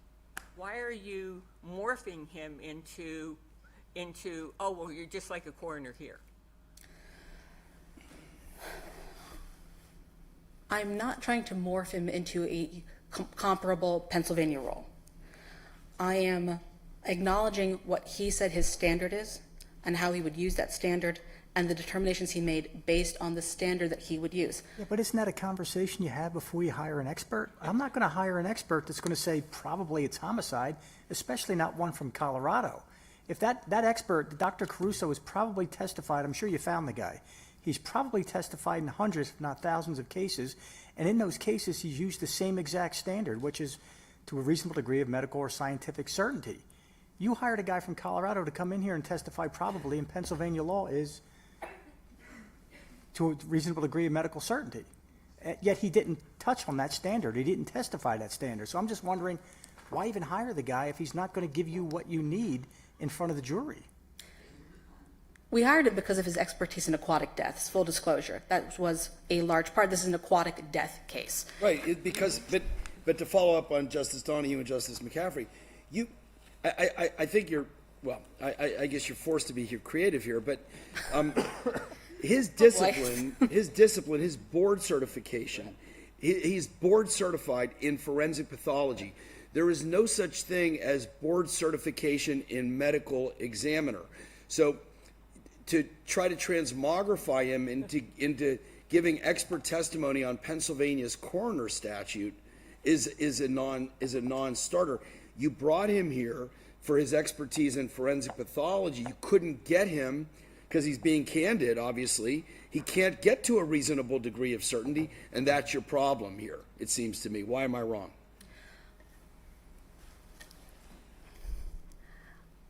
I'm formulating a response. It's been a long day. To a reasonable degree of certainty. I think beyond reasonable doubt it's been a long day. I hear what Your Honor is saying. I really do. But I think where the disconnect for all of us is happening is, at the end of the day, take Caruso and his out of Colorado. Take him out of any place that isn't York, Pennsylvania. Let's call him, and just so I can prove my point. I understand I'm kind of changing the hypo here. If he were to come in, same qualifications, but he's the elected coroner, he would still make the same decisions based on the same standard. That does not change. Because, though he has additional qualifications, and it's great that he has additional qualifications, that doesn't change the ultimate standard by which the manner of death determination comes out. I believe, counsel, that I think digs your hole deeper, right? Because suppose Dr. Caruso happened, in addition to being, board certified forensic pathologist, happened also to be the coroner or ME in Denver or Colorado Springs or whatever. He would still, in York County Common Pleas Court, be asked to testify to a reasonable degree of forensic pathology testimony and not to a reasonable degree of coroner or medical examiner testimony, you see. So that his value, if to the extent there's value to his testimony, is that he can look at that jury and teach them about his discipline, board-certified forensic pathology, not get up there and say what he thinks about Pennsylvania's coroner statute. Am I wrong? I think, gosh, so here's where I'm at, Justice Swecht. I'm asking him to come in and go through the same investigative process that the coroner would do in a manner of death determination. I don't think you and I are in disagreement that that is the investigation he's doing. And well, let me stop you there. Aren't you, in some respects, looking at it as if this is a malpractice case, and he's going to talk about what a reasonable medical examiner in, Carbon County would have done, or what a reasonable doctor at a children's hospital will have done? That's not this case. This case is about cause and manner of death in a criminal homicide case. So I think we're crossing over a little bit what you're trying to establish, but maybe you'll straighten me out on that. I think part of our difficulty is going back to 1939, at least as far as I could see, and in looking at this court's definitions of cause of death, manner of death, and recognizing they are different.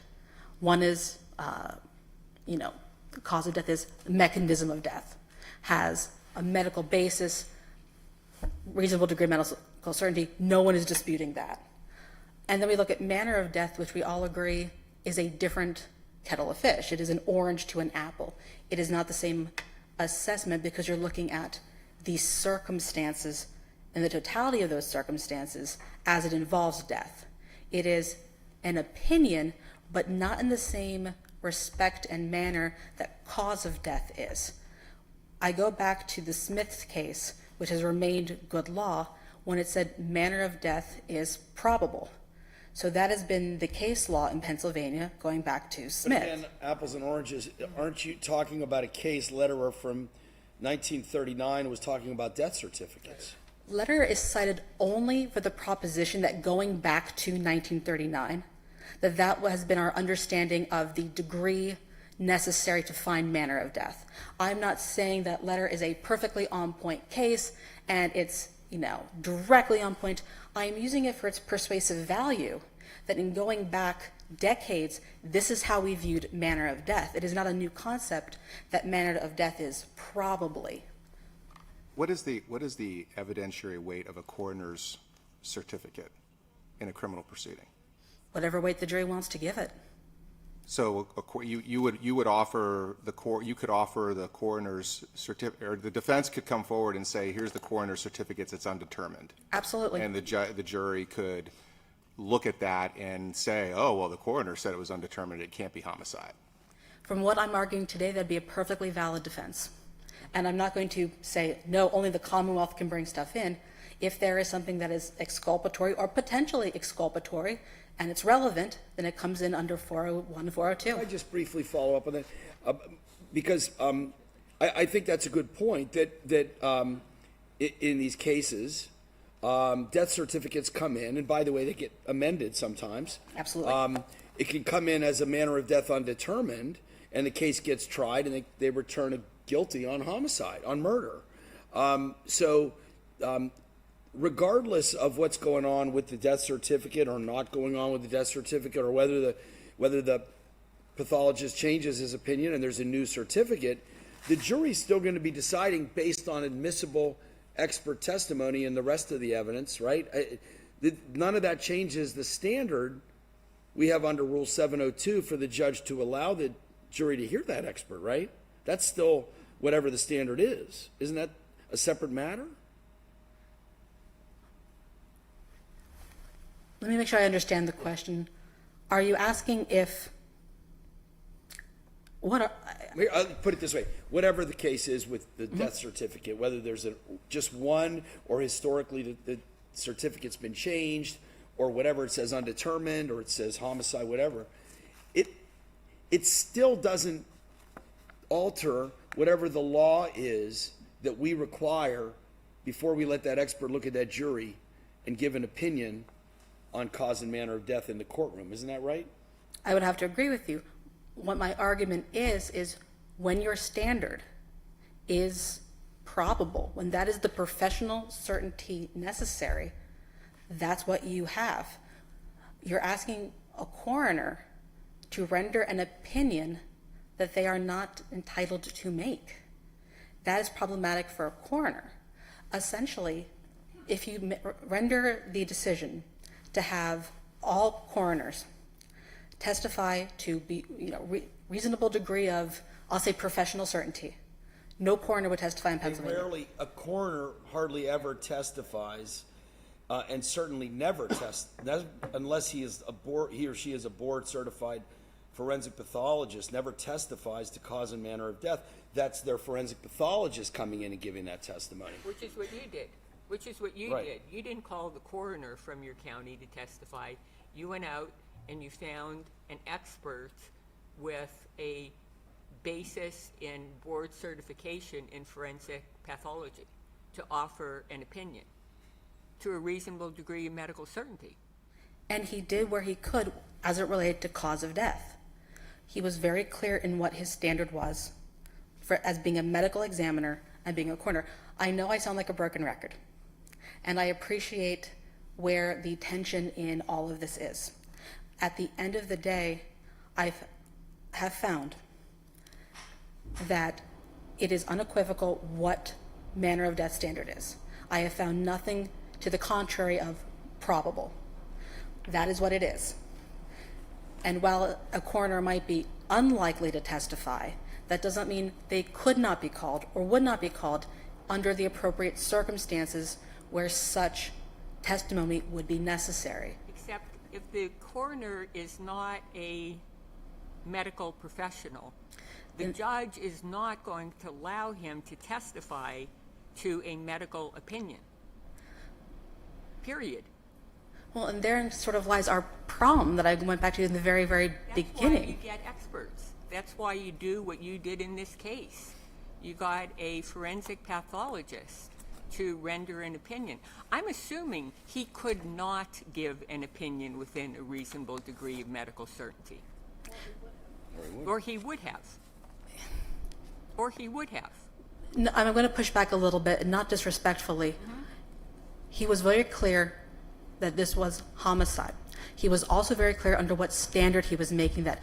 He was not asked to opine, to a reasonable degree of forensic pathology certainty. It is not a matter that he could not have rendered that, and I want that to be clear.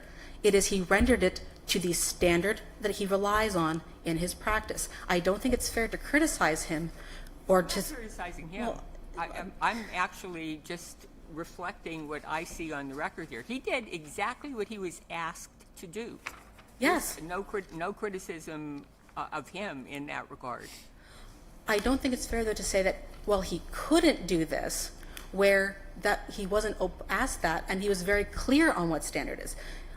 I don't know if we had asked him, hey, can you opine to a reasonable degree of forensic pathology certainty that this manner of death was homicide. That wasn't asked of him. Well, whether tactically or whatever, there's a failing in the prosecution is not our concern. Our concern is whether the trial court's limine ruling was correct and whether the Superior Court was correct to reverse it on this sturdiness rationale. So you did not get to the jury on this because the trial judge decided this does not meet Pennsylvania's standard. He also found manner of death to be irrelevant. I'm going to toss that out there. And I don't think that's a true statement. I think manner of death is relevant. But if you're going to say that we can only have a forensic pathologist or someone with a medical degree to make these determinations, then you're cutting out a whole lot of people who are qualified to make a manner of death determination. Well, what if you only had him testify as to cause of death and then didn't have him testify at all to manner of death? Then you're back to where you were before. Well, we're no better off. We're in the same position we had with Dr. Bollinger. Right. So, the point of that, though, is that if and it comes to something I said earlier, if you want to get expert testimony on that or any other question, you simply need to meet the Pennsylvania standard. Again, whether it's forensic pathology or accounting or, chair making. But you can't be sort of half pregnant here. Sort of get somebody with the credentialing and the prestige of an expert in the box, and then with all that behind him, then look at the jury and give testimony with that vaunted expert cloak on that doesn't reach our standard for expert testimony. It's just a layperson talking then. Counsel, if he's not testifying to within a reasonable degree of medical certainty, he's doing nothing more than what the jury would do with the facts. Period. And it's acknowledged, Your Honor, in our case law that most times the juries are perfectly capable of coming up with manner of death without any sort of expert testimony. Why not here? Well, because the... What? Tried that. Maybe it's your facts. Oh, no, it's not the facts, Judge. I assure you, it is not the facts. The jury... Then maybe you should go back and try it that way instead of using an expert to try to, give expert testimony that doesn't reach our standard. Maybe you should try it that way. Well, no, Your Honor. What I have a fundamental problem here is this entire case has been manner of death. It has been accident versus homicide. That's the case. Regardless of what evidence you consider or don't consider, that is the critical inquiry in this case. And the jury and the judge has, on 2 occasions, said that you have an established manner of death? Twice, at least twice. Okay, so maybe it's the facts. Maybe the judge is looking at the record and saying the facts aren't here from which a jury could draw that conclusion. Maybe it's that. And that judge has been reversed twice on that matter. So reasonable minds may reasonably disagree, but part of my concern in this matter is if you want to tell me, don't bring in the guy who can't testify beyond a reasonable, what have you, that's fine. But when I get this case kicked because I have a judge who's repeatedly said you can't show manner of death, I'm out of options. Well, I don't think you should blame it on the judge. Like Justice Donahue said, it's your case. You have the Pennsylvania law as whatever we're going to do. And, then it's your job. But it's not Judge Wren's fault. Well, I don't want to belabor it. I'm sorry. No, I understand your point, Your Honor. And I'm not blaming Judge Wren. I am pointing out the necessity we felt in finding evidence supportive of manner of death. If a judge is giving me constructive feedback, I'll call it, about what he perceives as a deficiency, the correct response is to correct the deficiency. I don't think anyone disagrees with that proposition. Well, could that evidence have been not medical evidence? Could that evidence have been factual, other circumstantial evidence of manner of death? And you could then establish manner of death in other ways. Is that possible? It's always possible to establish manner of death through the combined evidence that comes in. So I won't say that there is a necessity for expert opinion on it. That would not be what our case law has historically held. But our case law has also held that where it is assisted to the jury, it is admissible. And I understand that right now the issue is 702. And I don't think I've convinced you that I'm right, and I'm okay with that. But I am going to ask you to consider the interplay between what a coroner and how they make their determinations is, and how that interplays with 702. That is a problem that will continue to exist.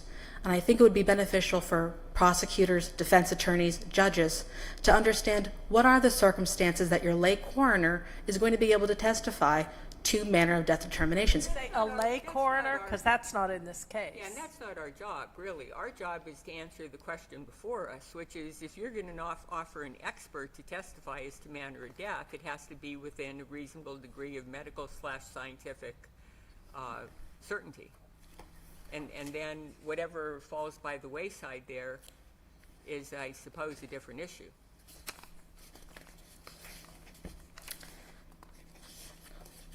Give me a court's indulgence.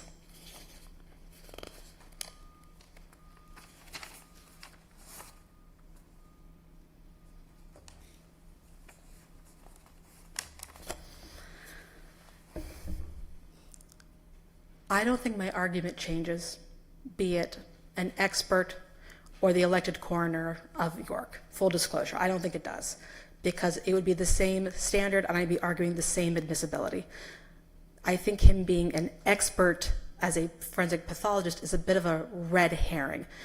And I say that only because the same argument is going to apply to any coroner, any ME who is not board certified in something. That's not going to change. And we can call him an expert because that is what he is, and that's fine. But I think when you say the question that's presented before you, if you take out the word expert, it's the same question before you. If someone is offering manner of death testimony, what is the standard to which they should hold their opinion? I don't think that changes by the degree or the qualifications of that person. Well, it does change, though, if you've asked that the witness be recognized as an expert. Right? Right. All I'm saying is in this case, whether he is a forensic pathologist versus someone who is not of a medical background being elected, that's all the distinction or lack of distinction I'm drawing in terms of that. Well, you got a lot more words in for your trip from York than Mr. Epstein got from his trip. So yeah. Thank you. I think we understand the case. Thank you very much. Thanks. Safe travels to both of you.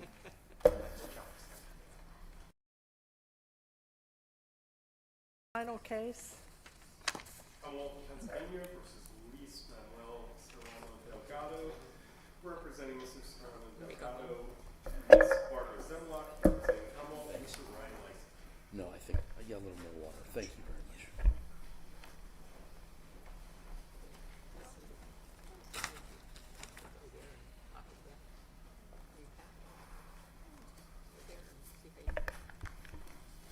Yeah, great, thank you. Yeah. No, they need to. In this appeal by allowance, appellant was charged with second-degree murder and related offenses and indicated his intent to call two character witnesses to testify at trial that he was a peaceful and law-abiding citizen. The Commonwealth notified the defense that if appellant introduced such character testimony, it would cross-examine the witnesses regarding appellant's various 2015 juvenile adjudications. Appellant filed a motion in limine to preclude the Commonwealth from admitting evidence of his juvenile adjudications, which the trial court denied. The Superior Court affirmed, based on Section 6354 of the Juvenile Act, which prevents the Commonwealth to utilize a defendant's juvenile adjudications against him in a criminal proceeding if evidence of such conduct would have been admissible if committed by an adult. We granted aliquotter to examine whether this court's subsequent adoption of evidentiary rules which prohibit evidence of a defendant's criminal conduct that did not result in a conviction limits Section 6354's general allowance of the use of juvenile adjudications in criminal proceedings. Please proceed. Thank you, Madam Chief Justice Todd. May it please the court, counsel. My name is Barb Zemlock, and I have the privilege of representing the appellant in this case, Luis Serrano-Delgado. The issue before this court really involves the interplay between the 1995 amendments to the Juvenile Act, and specifically Section 6354, which pertains to the effect of a juvenile adjudication in subsequent criminal proceedings, and the Pennsylvania Rules of Evidence adopted by this court pursuant to its constitutional rulemaking authority in 1998, and then again after rescinding the rules, replacing them in 2013. Madam Justice Todd set forth the issue as stated by the court, and I respectfully submit to you that the short answer to the question is yes, that Rule 405's prohibition on the cross-examination of a character witness on allegations of criminal conduct of the defendant that did not result in a conviction limits the scope of Section 6354B's provisions such that the cross-examination of a character witness about a juvenile adjudication is prohibited. What about 609? Your Honor, in my Rule 609 underscores why this court never intended Rule 404 to extend to juvenile adjudications. it limited the cross-examination of a character witness to convictions alone. Rule 609 pertains to the impeachment of a witness.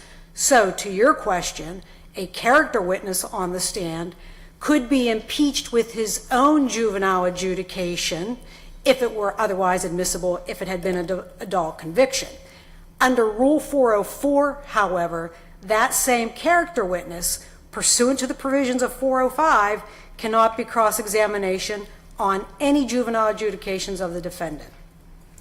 And the path to that conclusion, Justices, quite frankly, doesn't involve a convoluted legal analysis or a strained interpretation of the law. It is, I submit to you, shockingly straightforward. And the trailhead to that path begins prior to 1995 in decisional law, which held that a witness could not be impeached with their own juvenile adjudications. The law was clear. That was consistent with the law at the time, and it was consistent with the Juvenile Act, which clearly stated a juvenile adjudication is not a conviction. And frankly, that's the law today. In 1995, however, during our special session, one of the many pieces of legislation enacted included this amendment to the Juvenile Act. And specifically, the act was amended to provide that the disposition of a child under the act may only be used, and let me pause there, may only be used, meaning limited, right? So may only be used in a criminal proceeding if the child was adjudicated delinquent for an offense, the evidence of which would be admissible if committed by an adult. Okay, and then so subsequent to that enactment, unlike the law prior to 1995, when this came into play, prosecutors were cross-examining defendants on their juvenile adjudications, and decisions from the appellate court said the law permits that. Fine. Let's fast forward to 1998. And in 1998, the Supreme Court adopted the Rules of Evidence. One of the rules adopted was 405A, which at that time expressly prohibited the cross-examination of a character witness, at that time, into arrests of the accused, not resulting in conviction, period. Makes no reference to juvenile adjudication. Now, someone may be thinking, well, it didn't need to because you have that 1995 law, right? Until you keep reading the rules. And to Justice Wecht's point, you get to Rule 609, which talks about the use of a conviction to impeach a witness and includes its own little section titled Juvenile Adjudications and allows a juvenile adjudication to be used to impeach a witness if the conviction of the offense would be admissible to attack the credibility of adult in the courts. So in short, when these rules were adopted in 1998, the court was well aware of the 1995 legislation. And not only did it not reference juvenile adjudications in 405, but it expressly referenced juvenile adjudications in Rule 609. And I submit to you that that reflects an intent by this court not to permit a character witness to be cross-examined on a defendant's juvenile adjudications. Ms. Semlock, if I Yes. could follow up on that, and I'm going to tease out this a little bit. I think the question, though, is are our rules intention or inconsistent with the Juvenile Act Amendment in 1995? I understand that the rules are what they are, but let's talk about power for a minute and who wins. Could this court constitutionally pass a rule that says, you know, I know what the Juvenile Act says, we're barring the use of this, period. So the Juvenile Act says it may be used, but we pass a rule that says we don't care. We don't think it's right, we're just going to bar it. Yes, What happens in that situation? I submit, Your Honor, that you have the constitutional authority to do that. This court has the constitutional rule-making authority to govern the courts, and when you're talking about issues pertaining to scope of cross-examination, that is a rule which is that is within this court's authority. But I don't think there's a tension between the rules. I don't think you need to get into any constitutional considerations. They can be reconciled. The Juvenile Act says what it says about the scope of when you can use a juvenile adjudication. This court did not completely shut the door on that. What it did was create a distinction between a character witness and a character witness not being cross-examined on the defendant's adjudications, but a character witness can be cross-examined on their own adjudications. Well, but that's why I asked you. That's why I asked you about how far can that go? Because if we could close the door a little bit, which arguably this is what we did, can we close it the entire way? And I thought your answer was a good answer. You believe that we get to do that because we set the rules for admissibility of evidence. Does that matter that juvenile adjudications are statutory proceedings and not proceedings that we necessarily control, that they're bound by statute, they're created by statute? No, Your Honor, juvenile adjudications are held in courts. This court, just because it's a juvenile court as opposed to an adult court, doesn't in any way limit the scope of this court's authority. You can, I believe, shut the door completely on that, but you didn't through Rule 609. We shut it partially. Partially. But maybe the General Assembly gave us the discretion to do that because they said the evidence on which would be admissible if committed, admissibility generally has you look to our rules, and maybe that's where they gave us the discretion to do that. I just wanted to probe you on that. Yep. Thank you. Thank you.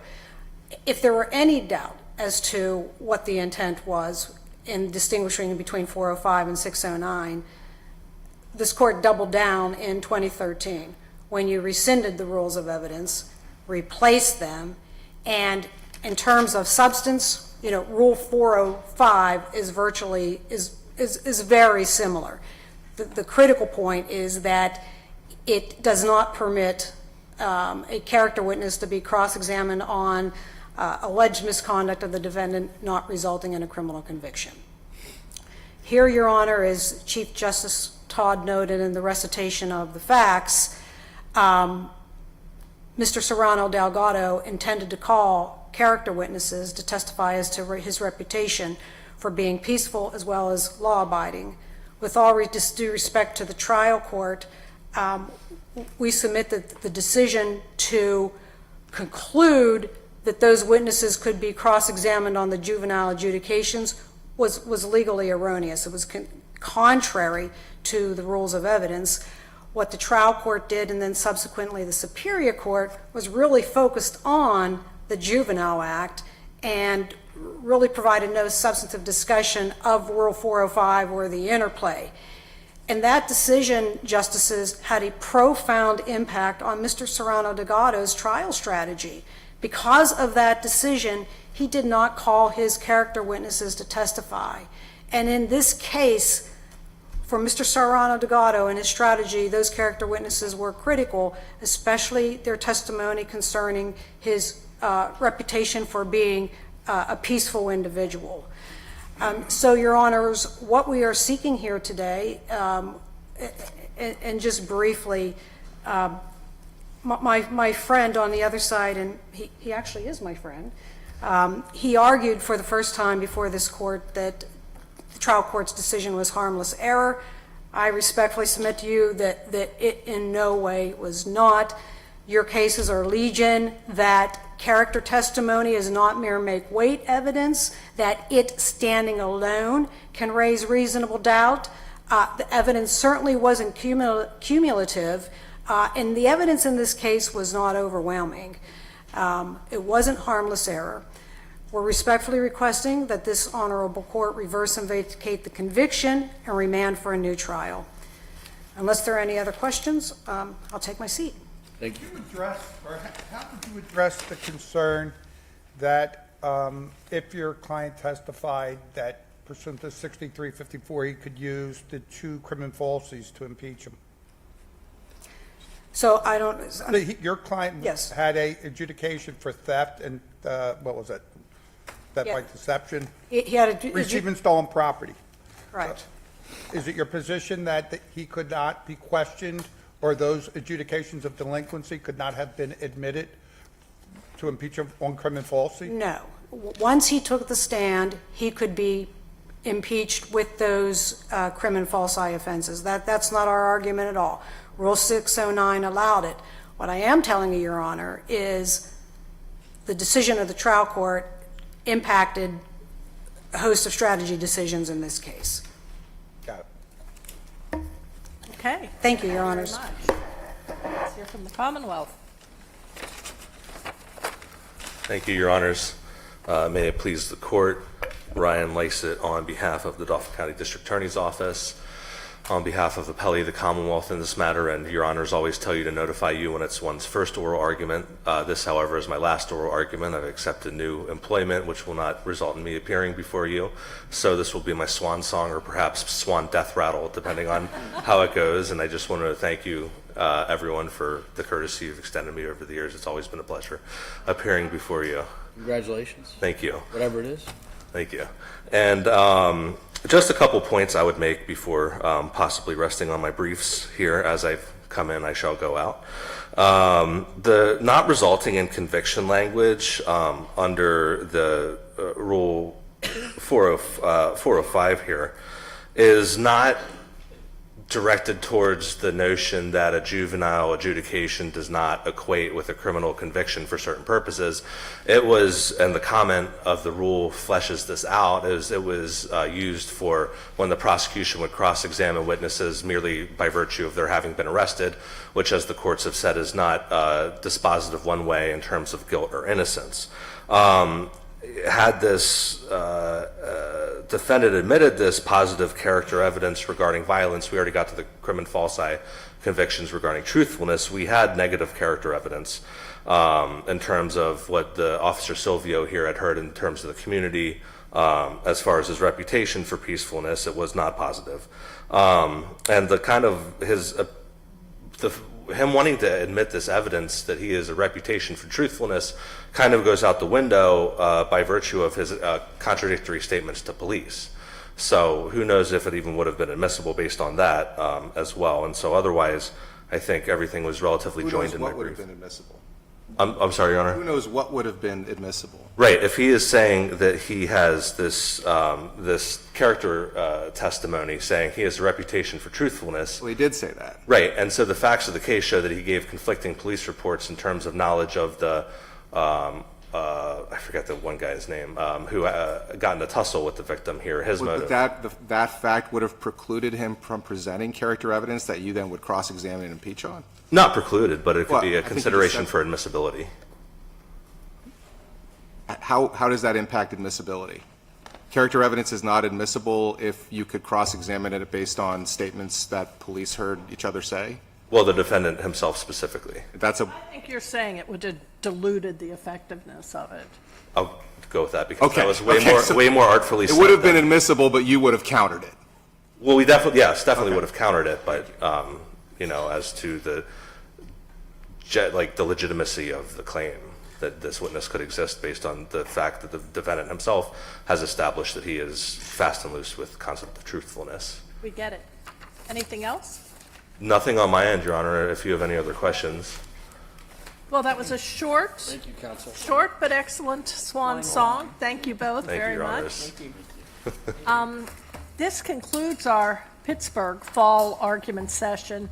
I would like to thank PCN and our court crier, Brian Minner, our prothonotary, Caitlin Gorman, and our court security, Gary Shovlin, John Evans, and Scott Town, as well as the Pittsburgh Police and the Allegheny County Sheriff's Office, particularly Deputy Santo Ruby.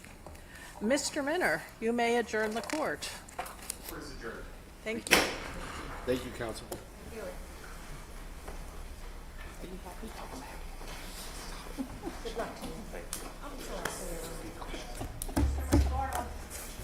Oh, my God.